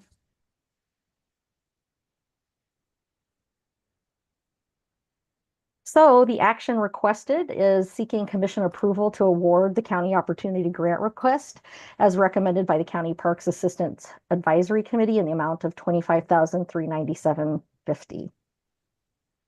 Madam Chair, Steve Grasty, and I will make that motion. Thank you, Commissioner Grasty. Can I get a second? I'll second.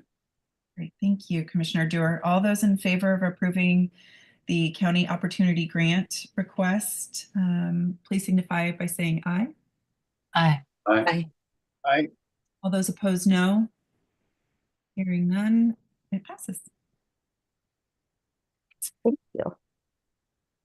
So next up is 6B, altering vehicle grant recommendations, also with Michelle. Yes. Again, for the record, Michelle Scalise with OPRD. I have before you item 6B, the altering vehicle ATV grant recommendations. The ATV grant subcommittee met on January 14th through 16th in a hybrid meeting in Salem and via Zoom to evaluate and rank 17 law enforcement grant applications and 25 operation and maintenance grants, requesting a total of $13,672,594. And it's a total of 42 projects with both those categories. A little bit more exciting map this time. So this is the law enforcement grant locations throughout the state for a total of 4,536,106. It's a pretty good spread across the state. And then this is the map for the operation and maintenance ATV grant locations throughout the state, totaling 9,136,487. So the action requested, and I don't know if you notice on the photos there is was a field trip out to Hood River, and in that the side-by-side, that is our fearless leader, Director Sumption. So anyway, back to the action requested. We are requesting your approval to award grants as recommended by the ATV Grant Subcommittee. Thanks, Michelle. And I love the map of all the locations all across the state. Great representation. So thank you. Thank you. Yeah. Work on that. Can I get a motion? Move to approve the ATV Grant Subcommittee's funding recommendations. Thank you, Commissioner Izumi. I'll second, but I have a question. Yep, go ahead. I could probably look back through 1,000 pages of past things. I note that half of the money, roughly, we're giving out, or a good portion of it goes to law enforcement. Is that consistent over the last few years? Are we giving more to law enforcement and less for operations, or the reverse? Michelle, do you have a, This is about consistent with what we typically do. okay. And I really support giving law enforcement. It's just a shame that we need so much. But for safety and I'm not objecting to it. I just wish we could give more to operations and didn't have to spend so much on law enforcement. That's it. It's a good comment, Commissioner Berger. I think that where we see more law enforcement is that we have a number of existing writing areas in the state. Those don't really expand a lot. They do need, operation maintenance, obviously. All of them do. And it can vary, you may see a little bit more, but it's pretty consistent. The law enforcement grants that we see are pretty consistent over each biennium because they pretty much rely on us to provide that. And they do offer a lot of support in law enforcement activities, which include safety type things and education, things of that nature. Thank you. So if there's no further comments, we do have a second from Commissioner Berger. So all those in favor of approving the ATV Grant Subcommittee's funding recommendations signify by saying aye. Aye. All those opposed, no. Hearing none, so moved. Thanks, Michelle. Thank you. Thank you very much. Thanks, Michelle. Nice to give away money. It is fun to give away money to all these wonderful communities. So next we have agenda item 7A, Heritage Division update with Matt. Chair Hill, Director Assumption, members of the commission. For the record, Matt Rippey with the Oregon Parks and Recreation Department with the Heritage Division update. The first there you can see kind of the 2024 year in review. It's amazing to me the amount of work that our Heritage Division, including SHPO, is able to get done. 256 archaeological permit reviews. They awarded over $650,000 in grants for historic cemeteries, museums, and historic properties. There was one number on here, the process surveys for over 165,000 acres and 1,100 historic sites across Oregon. There's also Coos Bay was designated as a Heritage All-Star Community, and the Portland Saturday Market is a Oregon Heritage Tradition. Just going to highlight some of these. I would encourage you to read through this. There's some pretty neat stories in there. The Hughes Flying Boat, probably more commonly known as the Spruce Goose, is now on the National Register. It's up at McMinnville in the Evergreen Aviation and Space Museum.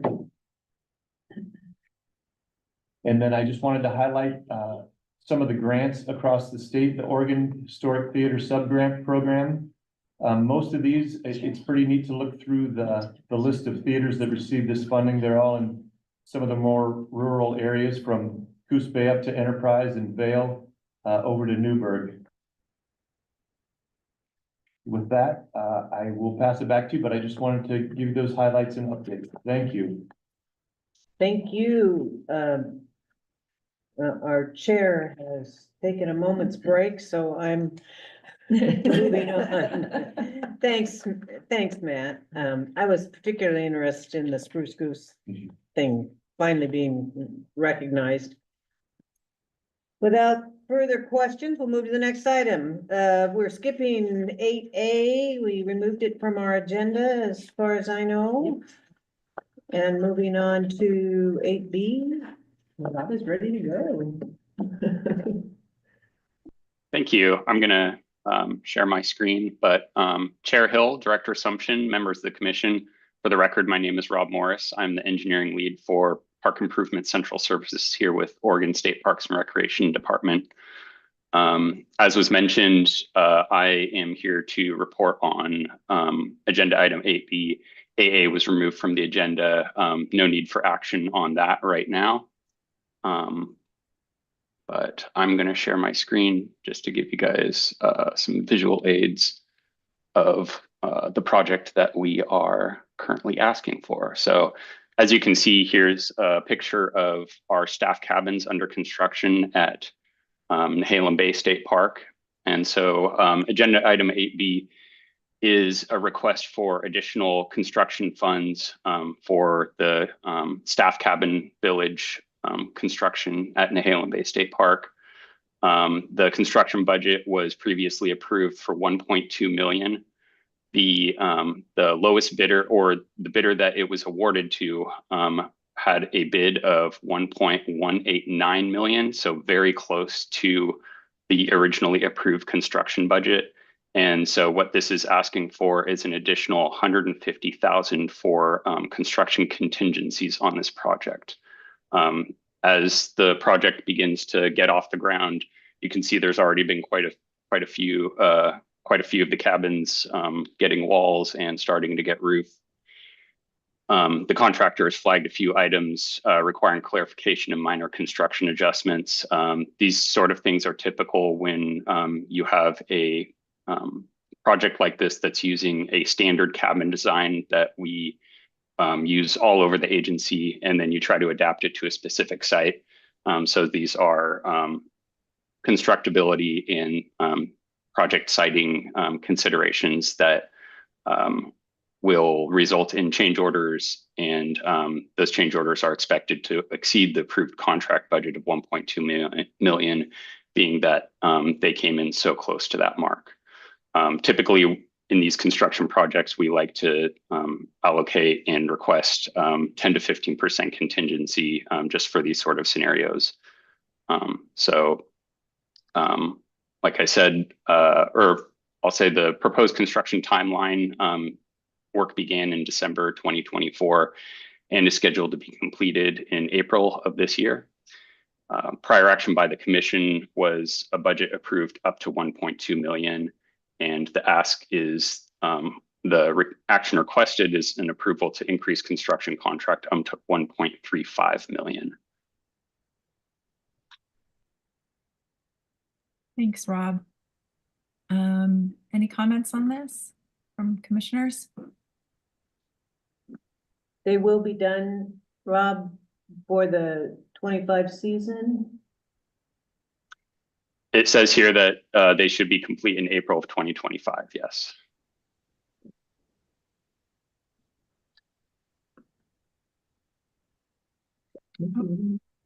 Commissioner Condor, are you speaking? I can't tell, sorry. There you go. I'm sorry, I had my sound off.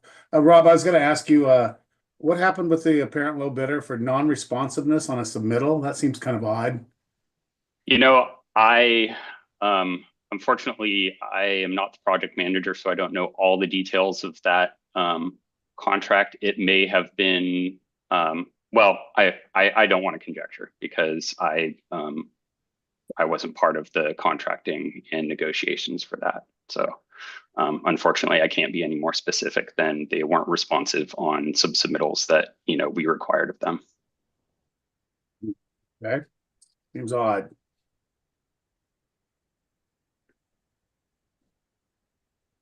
Hearing no further questions or comments, I guess, is this an action? Yeah. The action requested is to approve an increase on the Nehalem Bay construction contract up to 1.35 million. I'll move that we accept it. Thank you, Commissioner Condor. Do I have a second? I missed the second. Who was that? I Oh, second. thank you. Thanks. I have Commissioner also Condor. seconded, and I couldn't have heard them over my own second. All right. All those in favor signify by saying aye. Aye. All those opposed, no. Hearing none, so moved. All right. Now we are moving, and thank you, Rob, for all your work on this. Appreciate it. It's exciting to see more staff housing. It's so low already and so hard to get. So thank you. Moving on to rulemaking. We are going to start with Helena, it looks like, for the Division 10 Park Area Rules. Good morning, Chair Hill, Director Sumption, and members of the Commission. My name is Helena Cash. And I am with the Government Relations and Policy Unit, here to present to you a request to adopt amendments to Division 10 General Park Area Rules. I will share my screen. I just want to make sure you can hear me okay? Yep, Yeah. great. All right, let's share the screen here.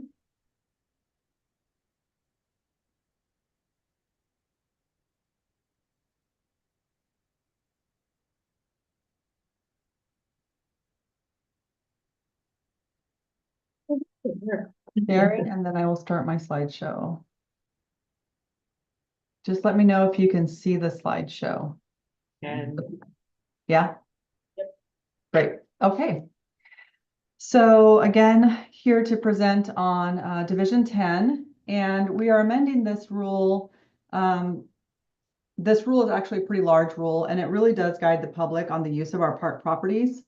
It also serves to let the public know about uses of motor vehicles, bicycles, boats, animals in parks, and what the rules are regarding day use and overnight campground use. The proposed changes will address management issues that staff have faced with the visitation growth. It'll make the rules and penalties a lot more clear and provide flexibility for managers to provide public services when possible. We held 3 Rule Advisory Committee meetings, and the Rule Advisory Committee consisted of members from the disabilities community, a mental health practitioner, member from the equestrian community, a diversity and environmental conservationist, and OPRD park managers and supervisor. So the proposed general park area rule updates will clarify definitions for recreational vehicles, such as sprinter vans. So kind of these new types of vehicles that are being used in parks these days and that you'll see. Includes buses and utility trailers that are modified for temporary sleeping. It updates overnight campground stay limits to no more than 14 consecutive days in a 30-day period to match most national parks. So for consistency there as well. And it also includes language about traditional use for members of a federally recognized Oregon tribe. We held a public comment period from November 15th, 2024 through January 17th, 2025. And we also held a virtual public meeting in January last month, the 15th. We received about 65 comments, 7 in favor were on changing the stay limit for campers to the 14 nights in a 30-night period to match national parks. 56 opposed, and this was specific language that was in section 65, and we had language in there. We had language in there that talked about changing the boundaries to a map online. And it wasn't going to change the boundaries so much. It was just going to clarify and make it simpler for people to refer to a map online versus how we defined the boundary in the rule. That seemed to cause confusion. Well, that in and of itself caused confusion because people assumed that we were going to actually like change the boundary of the nude beach at Rooster Rock State Park. So staff, after further review, decided to just remove that language altogether. So we spoke to that in response to the 56 emails that we received. And then there were 2 comments that were misguided that were intended for e-bikes on rulemaking. Elena, were all 56 opposition related to Rooster Rock, or were there any other opposition? Yeah.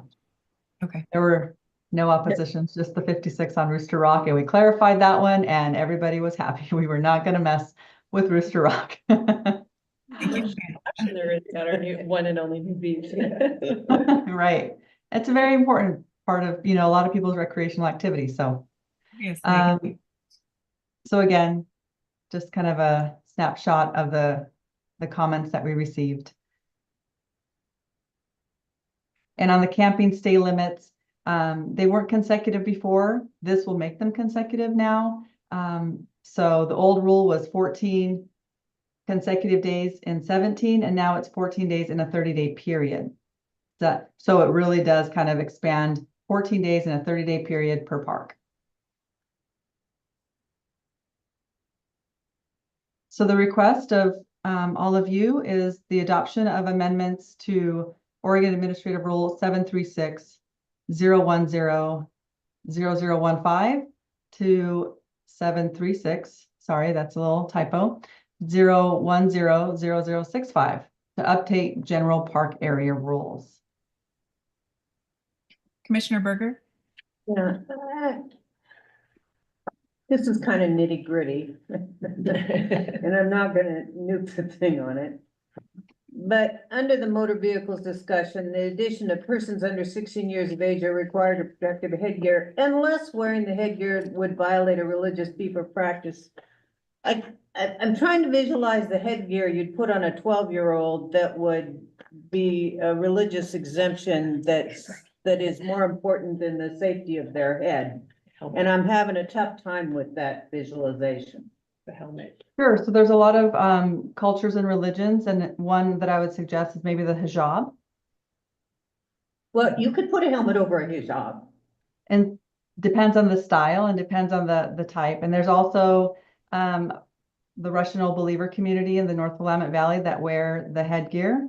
And you could not put a helmet over that necessarily. I get it that somebody requested this. It's in statutes. Yeah, that was my question. Yes, this is following statute.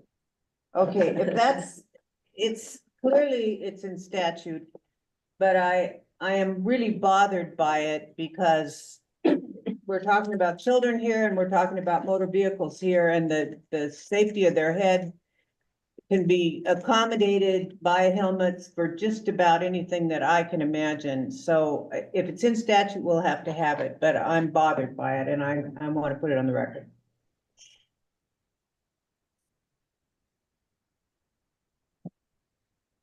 Thank you. Any other comments? I would be more comfortable if we just cited the statute, because I think this opens us up to people, somebody getting in trouble at a park for having a kid and then looking at this and saying, oh, well, our religion says, you know, they don't have to wear one because he wears anything. I would just assume this just reference statute, that we would comply with whatever the statute says and let them look it up. And So we could just say persons under 16 years of age are required to wear protective gear Under- as provided. by an ORS. I would be much happier with that language. Okay. In fact, that's why you have a good lawyer. They make a great suggestion. Did that happen? There's two places where it's referenced, by the way. There's there and there's on the next page. Under, Yep, see it on 11 and 12? yep.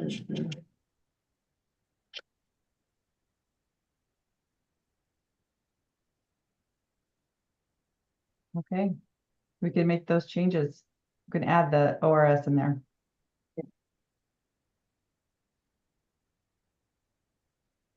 With that change, I'll move approval.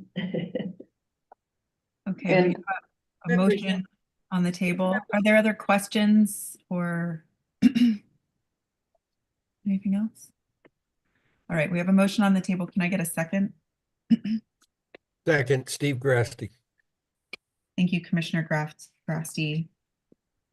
All right, all those in favor of adoption of amendments, including the amendment proposed by Commissioner Berger to Division 10 General Park Area Rules, to update and clarify the rules, signify by saying aye. Aye. Aye. All those opposed, no. Hearing none, it passes. Thank you all. Thank you, Lena. Before we go on to uncertainty, that as we go to file these rules, any like Scrivener's errors, if there happens to be a cross-reference or something that we need to correct, we can make those types of changes as well. Absolutely. Yeah, thank you. So permitted. According to my message, absolutely. Permission granted. This was a lot of work for the people who worked on that, and we appreciate it. This is important, critically important stuff. I read every word of it. Yes, you did. Well, Helena worked hard on this, but there were also two different work groups of field staff who had contributed prior to the Rule Advisory Committee. So we did have a number of staff who Well, it was a had lot of work. contributed there. Huge over the line. All right, moving on to item B, request to open electric assisted bicycles rulemaking with Joe.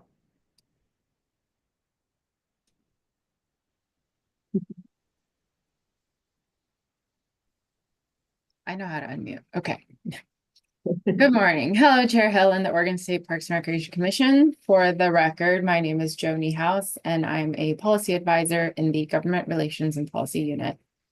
I'm here to present to you agenda item 9B, request to open electric assisted bicycle rule amendments for both Division 10 and Division 21.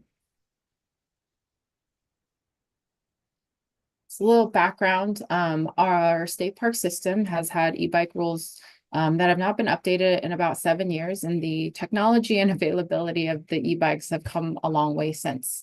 The popularity of these new cycles have increased so much that the legislature actually passed some new bills during last year's session to redefine the existing statutes and put them into different classifications. So in preparation for this rulemaking, we conducted some research and looked into rules from other states and land management agencies. Co-presented with a panel at the Oregon Outdoor Recreation Summit last December with other land managers, and then conducted a public opinion survey last summer. We also had some internal discussions with our staff, from beach ranger town halls to region meetings and implementation work groups and beyond. This table illustrates the e-assisted bike classification from last session that went into implementation January 1st of this year. So these are the changes that are in the Oregon Vehicle Code. And it separated the bicycle and electric assisted bicycles. You will hear me refer to them mostly as e-assisted bicycles throughout this presentation. I may slip and say e-bikes, but I am trying to be mindful about that. Colloquially, most people refer to them as e-bikes, but we have found that sometimes people's understanding and definition of what an e-bike is different. So we're trying to be more mindful about it. So with these e-assisted bicycles, they are bicycles that are operated by pedaling and get an extra boost from an electric motor, whether that is by pedal assist or with a throttle assist. Those do differentiate the different types of classifications. There are 3 recognized e-assisted bicycles in the Oregon Vehicle Code, class 1, 2, and 3. And you cannot ride those on the sidewalk, but if there's not a bike lane, you can ride an e-bike in lane with traffic. Cities and counties and landowners may have different rules otherwise. This is the state rule with the vehicle code right now. And it also has in statute that the minimum age to operate an e-assisted bicycle is 16, and that there are also helmet laws that apply in the statute. Oh. I was listening to Helena's presentation and I took some notes. So we've been hearing a lot about e-assisted bicycles anecdotally last year and even before then. So we decided to run a public opinion survey to get some more information. We were in person at park events like State Parks Day, at the Cove Palisades, and the End of Summer Festival at Fort Stevens to gather responses directly from visitors. Those are also very fun events to go to, just a quick plug. And we were able to get some direct feedback from people and have some conversations, but most of our responses were gathered online, and we had an overwhelming response with almost 4,000 people giving us their opinions. So here are some of the findings.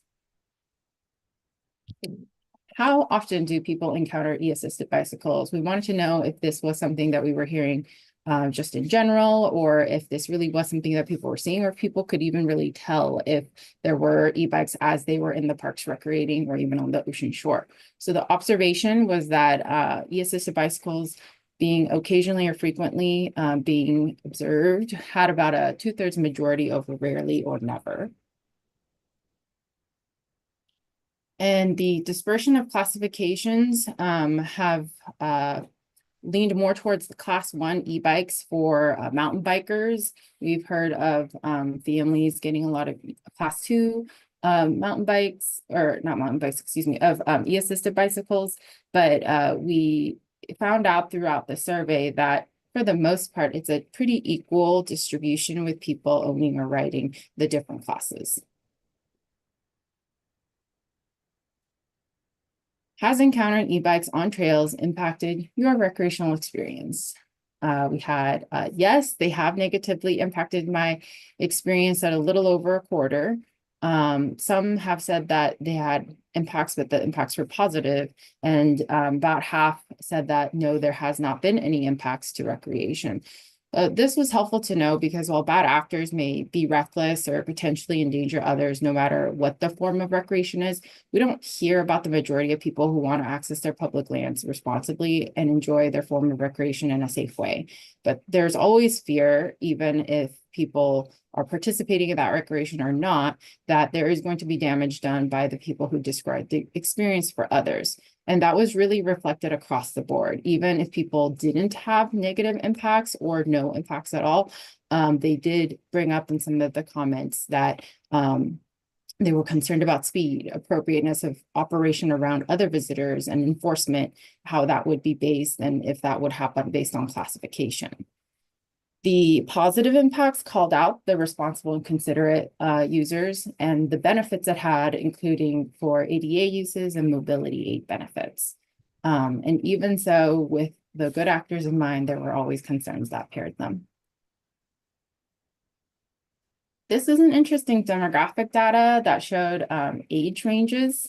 And this was a wide spectrum of ages. I apologize that it's not done in chronological order. But the groups are done, they're grouped by decade for the most part. The other entries where we had about 180 responses, that includes younger than 18, 18 to 29, and older than 80. And we did have some folks that were older than 80, but that majority of responses here looked like we were looking at responses from 50 to 79-year-olds. And then the last bit from the survey I wanted to share with you was what are some of the other concerns that you have about e-bike impacts? And more than half the concerns were about impacts to user experience and safety, while the other concerns were about impacts to the system's resources. And all of these topics came up during the Rule Advisory Committee meetings and the staff conversations as well. What that survey helped verify was that we really do need to move forward with this rule revision. E-bikes are more popular than ever. Bike tours and rentals are also popular in Oregon, and more they are offering e-bike options. And that they're concerned that people with e-assisted bicycles can now get places where people generally couldn't on regular bikes, just based on distance or incline and the curiosity that people have of trying to explore their public lands. And that raises some evaluation needs and access and safety of the trails and paths for land managers. And then generally, safety issues and concerns were also on the rise.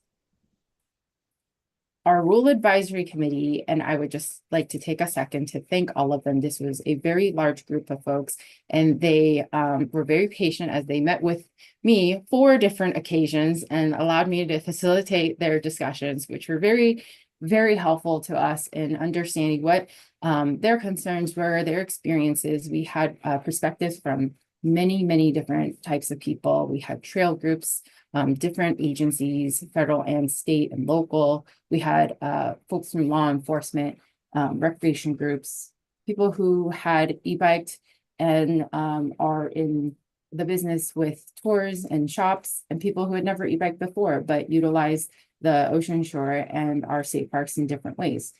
Conservation groups, et cetera. And we also had many subject matter experts that came and went with the group. So we met about 4 times. We met 4 times over the course of the fall and into winter. And then we also had internal staff discussions to look at some of the dialogue and figure out how do we incorporate these into the rule changes. There were a lot of discussions, and the biggest ones that came up are highlighted in these key points below. And even from those, the biggest issues that we saw were what is the realistic enforcement of these rules? What is the enforcement burden on staff?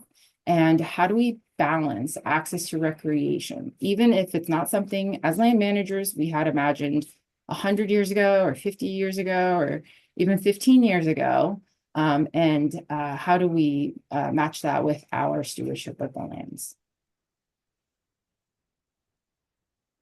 So these are the changes. Currently, e-assisted bicycles are allowed on state park properties on paths and trails that are 8 feet or wider. This is a little bit vague, 8 feet, where, when, wide, and for how long, the entire time.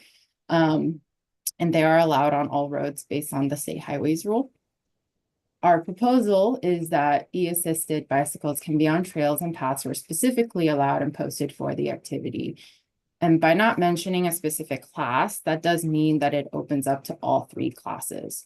We had extensive conversations around this piece, and it particularly melded down to, are we going to try and create rules for every type of technology that comes around? Or do we try to create rules that impact people the majority of the time and are going to regulate behavior and the expected participation as they access public lands? They will be prohibited in certain areas, even if they are, by our rule changes, functioning mostly like regular bicycles. There are still areas where e-assisted motors may not be appropriate, and we will need our managers to identify those. And then we really wanted to beef up that safety language and make sure that there was clarity around the safe passage and operation, who can yield, where, and how to do so safely. There was also a lot of conversation from the RAC and our staff work groups about the ADA use of e-assisted bicycles and the mobility aids that they can be. So we wanted to make sure that that language was clarified as well. For Division 21 on the ocean shores, you can currently ride e-assisted bicycles where other motor vehicles are allowed. So where drive on beach is allowed. And you can get ADA exemptions by getting permits from the nearest management units, and they are allowed on all roads. The proposal is that now e-assisted bicycles will be allowed on wet sand areas where designated. Again, the ocean shore is a complex management area. We are not the only ones there. There are some federally protected areas where e-bikes would not be allowed regardless of wet or dry sand. So we'll have to do some engagement and partnership with our federal land management agencies and do a lot of communications. And we do want to make sure that we keep the e-assisted bicycles out of the sandy dune areas where the riders typically do not want to go. The bicycles are too heavy to function properly in that kind of landscape and terrain, but there are a lot more sensitive species as well. There may be other areas where they cannot be allowed, and we'll have those clarified as well. So the process from here on out is, it's a little optimistic. If we can get the rule open for public comment today, we hope to have public hearings in March. We'll have a couple of them, both virtually, so that people can attend from all across the state, and then bring it back to you in April with the final proposed changes. If it does then get approved in April, we hope to do some implementation for a few months and then make sure that things are ready to go come July 1st. So I'm here today to ask you to open the rulemaking to amend the following OARs. I will not say all of them out loud, to update and clarify where electric assisted bicycles can safely recreate at state park managed properties and on the ocean shore. Thank you, Joe. Are there any questions or comments before we move forward? I have a question. Yeah, Commissioner Condor. What happens if you remove the battery out of an e-bike? It's no longer an e-bike. Is that the way it's going to be looked at going forward? That is a great question. I don't know if it matters whether your battery is removed or if the battery dies. We had that conversation in some capacity about modifications. And typically we talked more about what if people modified their bicycle so that they could go faster than the limitations that the classification allowed. The black and white rule of the law is in statute, your e-assisted bicycle needs to be in this category. So if you make modifications to it and it becomes something other than what that category determines, it is no longer that. So if you take out your battery, now this e-assisted bicycle has no motor capability. So it would then be considered a bicycle. You would have to be able to mobilize it only by pedaling it with your own human power. If you take the battery and you are much smarter than I am and can manipulate it to provide a lot more power and zoom and boost like a dirt bike or a motorcycle, then it becomes a dirt bike or a motorcycle. It is no longer considered an e-assisted bicycle. I hope that answers your question, Commissioner Condor. Kind of, because a lot of times, I have a class 3 one, and I'll remove the battery out of it because my nephews who I like to ride with say I'm cheating by having that e-bike. So I take the battery out and I'll leave it back at the camp. And so I'm just wondering, does that make it a regular bike now that the battery is no longer with it? So that was my question. Not getting assist. Nope, not assisted. That's very heavy. Good for your nephews. They're making you work a little bit there, kid. Commissioner Grasty, I see your hand raised. Yeah, thanks. Hey, thank you for all the time and effort you put into getting us to this point. I think that's an incredibly fast timeline. And as Commissioner Condor, I have one of these bikes, and I can tell you I very rarely use the assist, so it's just a bicycle most of the time. But since I won't probably be part of the decision-making on this, I just want to say one thing about this that we really have to keep in mind. This is a bicycle with a motor. That would be a motorcycle. You can say anything you want about these things. I've been blown off the trail by a guy on one going downhill way more than a class 3 is supposed to go. And it's the bad guy. But the reality is, I think we ought to be more focused on education and helping these folks, helping through the manufacturers and others to try and eliminate all those bad actors, if you will, because those are the ones that are going to create us a problem, no matter what our rules say. And to that end, I'll make the motion as described on that last screen and not read the ORAs either. Thank you, Commissioner Grasty. Do I have a second? I'll second it. Thank you, Commissioner Condor. Joe, I did have one more question. I was wondering, I noticed that in previous actions, there was a little bit of discussion in 2013 about motorized scooters, how that played into any of these discussions. Because at least in the community I'm in, I see a lot of them. And as we're talking about kind of what the new hot item is, e-bikes are there, but people are using a lot of electric scooters too. And how does it make sense to incorporate that into a rulemaking? Do we just not touch it and wait for a later date? Like, what are some of the comments that you've heard about these? Well, thank you, Chair Hill. You hit the nail on the head with this one. It is.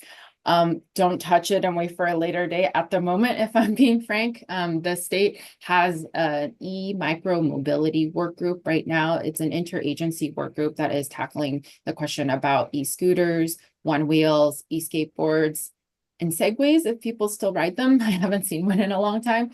So we are waiting for guidance from the state for that. And that is also part of why we waited even until now to bring up the e-bikes, is we needed that the Oregon Vehicle Code to update and make sure that we could get more consistent with national language around the classification and understand what the manufacturer is doing. And I do just want to give a quick plug and thank you to Commissioner Rasty for being one of our subject matter experts and being on our rule advisory committee to give a little bit of context to our process here, and just understanding that we have a long way to go even with this rule change, because the new technology is just coming at us so fast. Well, thank you for that clarification. Makes sense. All right. Seeing no further comments, we have a motion and a second on the table to move forward with opening the rulemaking on amendments to update the electric assisted bicycle rules. All those in favor signify by saying aye. Aye. All those opposed, no. Hearing none, so it passes. Thank you, Joe. Thank you very much. Good job, Joe. All right, next up, we move to Ocean Shore Vehicle Access, Manzanita with Katie.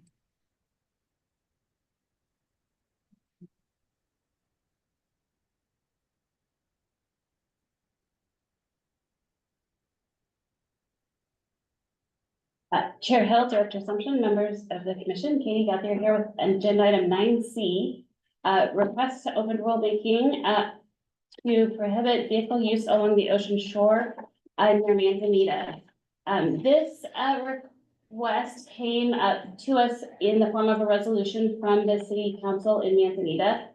Currently, in Tillamook County, the portion of the ocean shore in front of Manzanita prohibits vehicle use most of the year, but allows it between October 1st and April 30th from 7 a.m. to noon, and then any time for boat launching. But the City Council has sent us a resolution that is in your packets as attachment C, that requests that we open rulemaking to prohibit vehicle use at all times. There is boat launching nearby in the river, and they are finding people needing to boat launch along the shore. And as recreation has grown, they would like to make it less confusing and have it prohibited continually.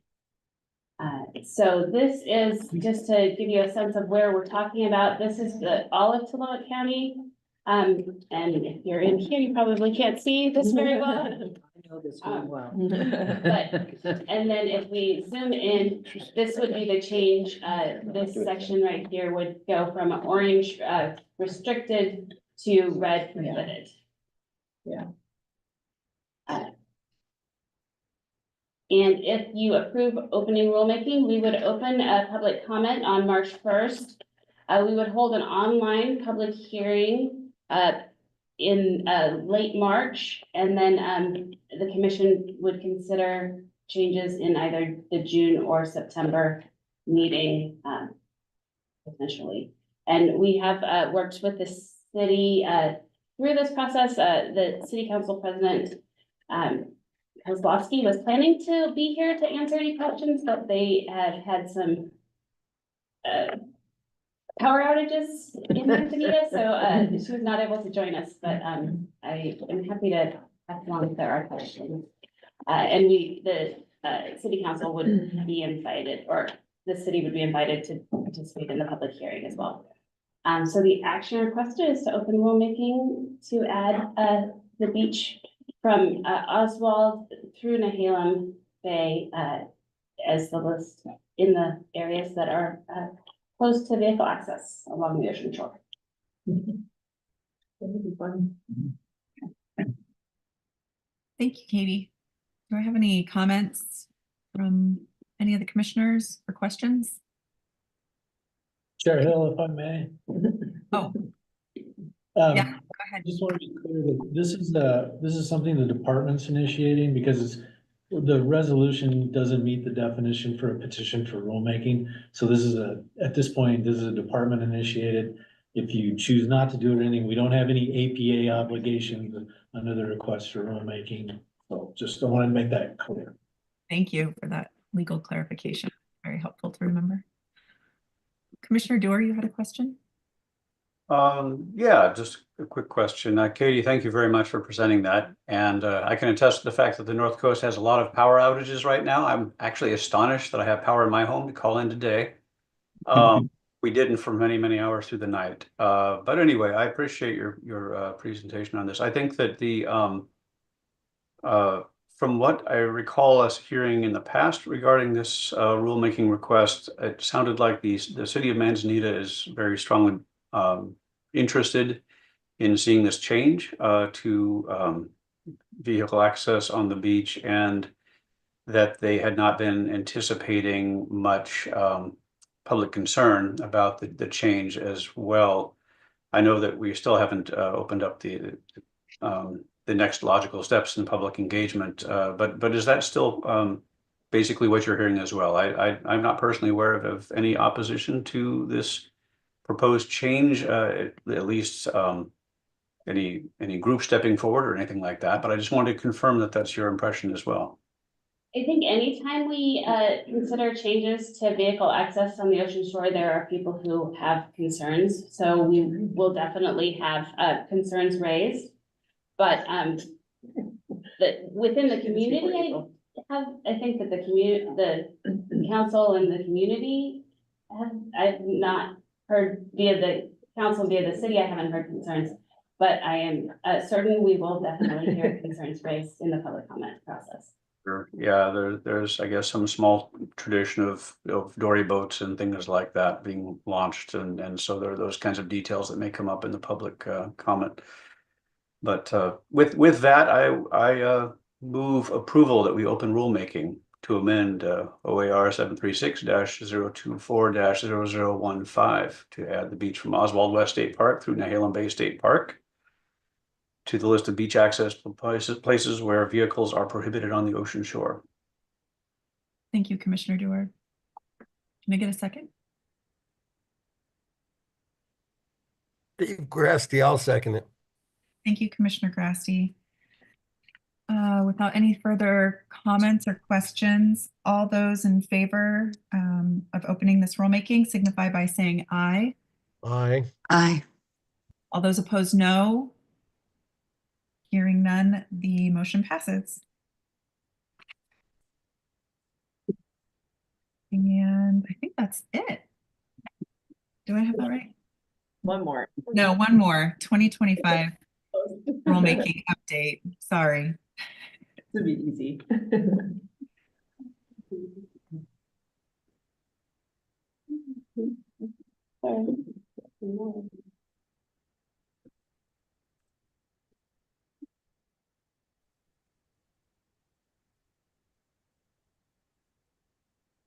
Okay, Commissioner Chair Hill, Director Assumption, members of the commission. This is just a very quick update on rulemaking that we're anticipating for the year.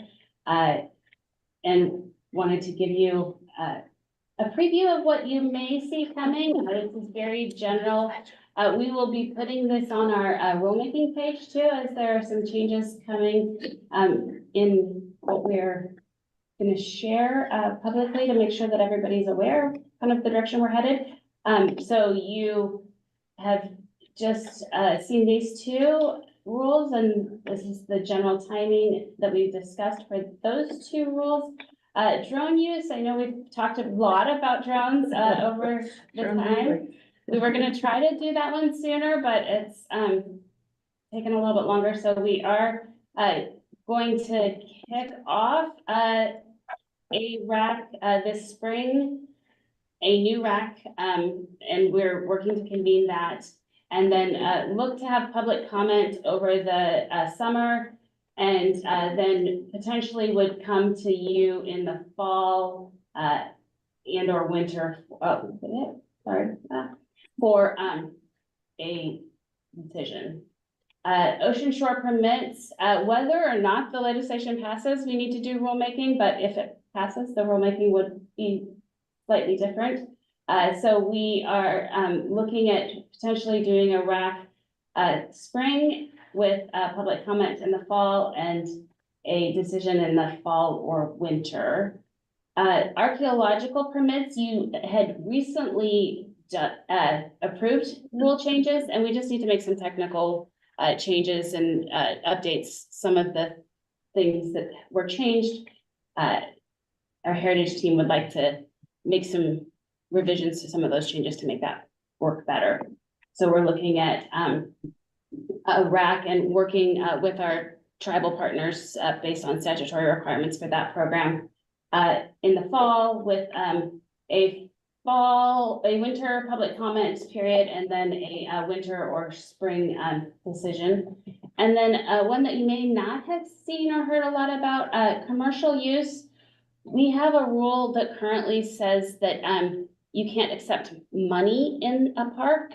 Well, people don't really accept money for commercial activities any longer. So they're not exchanging cash on the property, but we don't have, so we're really looking at how can we address commercial activities and what should we be doing and how should that rule be updated to be more relevant to the experience that we're having now. So there's research currently going on. We have an internal work group that's discussing what's exactly happening in parks, what's the level of commercial activity we have. And then we're looking at in the fall, potentially having a RAC with the winter public comments, and then next spring, you might see the decision request. So that one's a little bit further out, but research is going on. So happy to take any questions on any of these if they're a surprise, or I just wanted you to know what you may see in the future. And Katie, you might want to just mention that there's a more concentrated effort across the enterprise to align agencies' rulemaking processes. So they're similar because, as you can imagine, all of us agencies do rulemaking, and apparently we all do it different, and it makes it really hard for public to engage. So I know you guys handled that meeting from last week, but if there's anything you wanted to share about that. Sure. So the governor's office and DAS have shared a number of changes that we're going to be adopting in our rulemaking process, and most of it's around public notification. It's not really changing the process, but it's about how do we notify people, what information is included on our website, and how do we share that. So most of it we were already doing. It seems like in making sure that we post the public comments, which we're already doing, making sure that you can get to the website within one click, and that all of our rules that we're changing are all on one page. So many of the things were already things that we were doing, but this rulemaking calendar will go up there, and we'll make sure that we have a summary of rule changes included with every rule page, so that somebody doesn't have to go through and read the rules and kind of try to find that out. So it's really more around process improvements than anything. It's not statutory changes, but process improvement changes across the state. Awesome. Super helpful. I really like seeing it in this format and clarity for the direction that we were going, but we just have it all written down. So thank you, Katie. This is super helpful. All right. Anything else? And we'll just leave the commission planning calendar because I don't have exact dates about confirmations. I know that's on all three of your minds going, oh my gosh, are we going to be replaced? I don't have actual scheduled dates. So at this point, if you could all plan to be at the April meeting, that would be fantastic and much appreciated. So we have a quorum. Understood. Do we at least have candidates who are moving forward in the process? I do not have that completely confirmed at this moment either. Okay, well. We have candidates. Yeah, good. All right, excellent. Well, I'll plan to be there in April, and I'm sure that at least we can talk, maybe our other two soon to retire commissioners to join us as well. Vicky's nerves have arm wrestled her and Crasty already. Commissioner Crasty, did you have a comment? Will you remind me where the April meeting is? It'll be down at the Valley of the Road down in Southern Oregon.